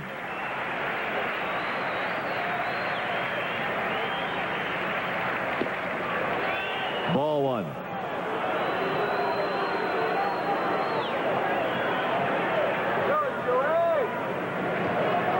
Martinez at second base, Garcia at first.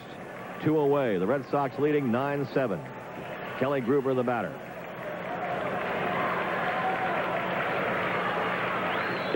Strike 1. 1 ball, 1 strike.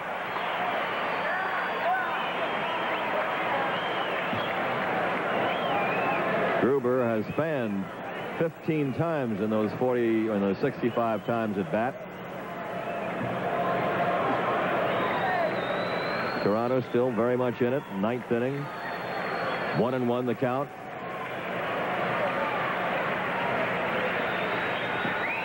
Nice save, a block actually by Gedman behind the plate. 2 balls, 1 strike. Well, that's an important one too, Ned. Not only does it keep the tying runs out of scoring position, but it keeps the force play on at a base somewhere in that infield. In case an infielder gets caught where he has to go to a hole, he's got a force play now at second or third. Never enough emphasis placed on the nice stops that are made. It's a 2-1 count.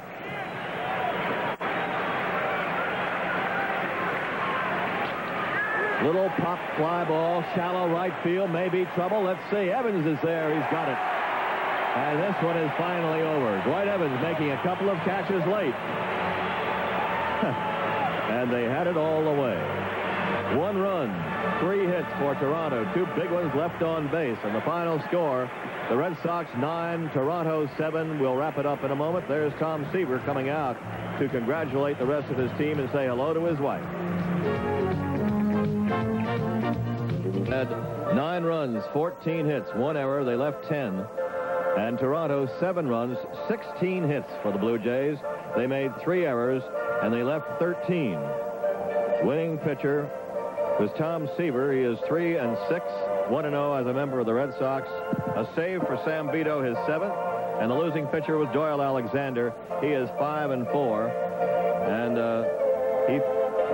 he was the losing pitcher as the starter. A lot of people came on to pitch later on.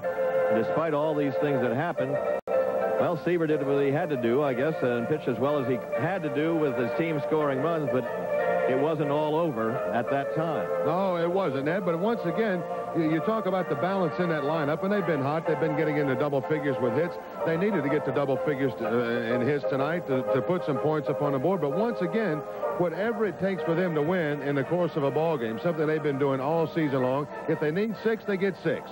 They needed 9 tonight. They needed 9. Actually, could have gotten away with 8. But who knows? What happens with a little bit of a change in there one way or the other might have made some kind of a difference. But yet, it's just so balanced. It's so well. And another great effort by Joe Sambito to come on, even though he gave up a run right in the last inning. Still a good job for him at this point that he came into the ball game to get the first left-hander out, actually on a fielder's choice, then a base hit and a strikeout to mop up an 8th inning to keep any more damage from happening there.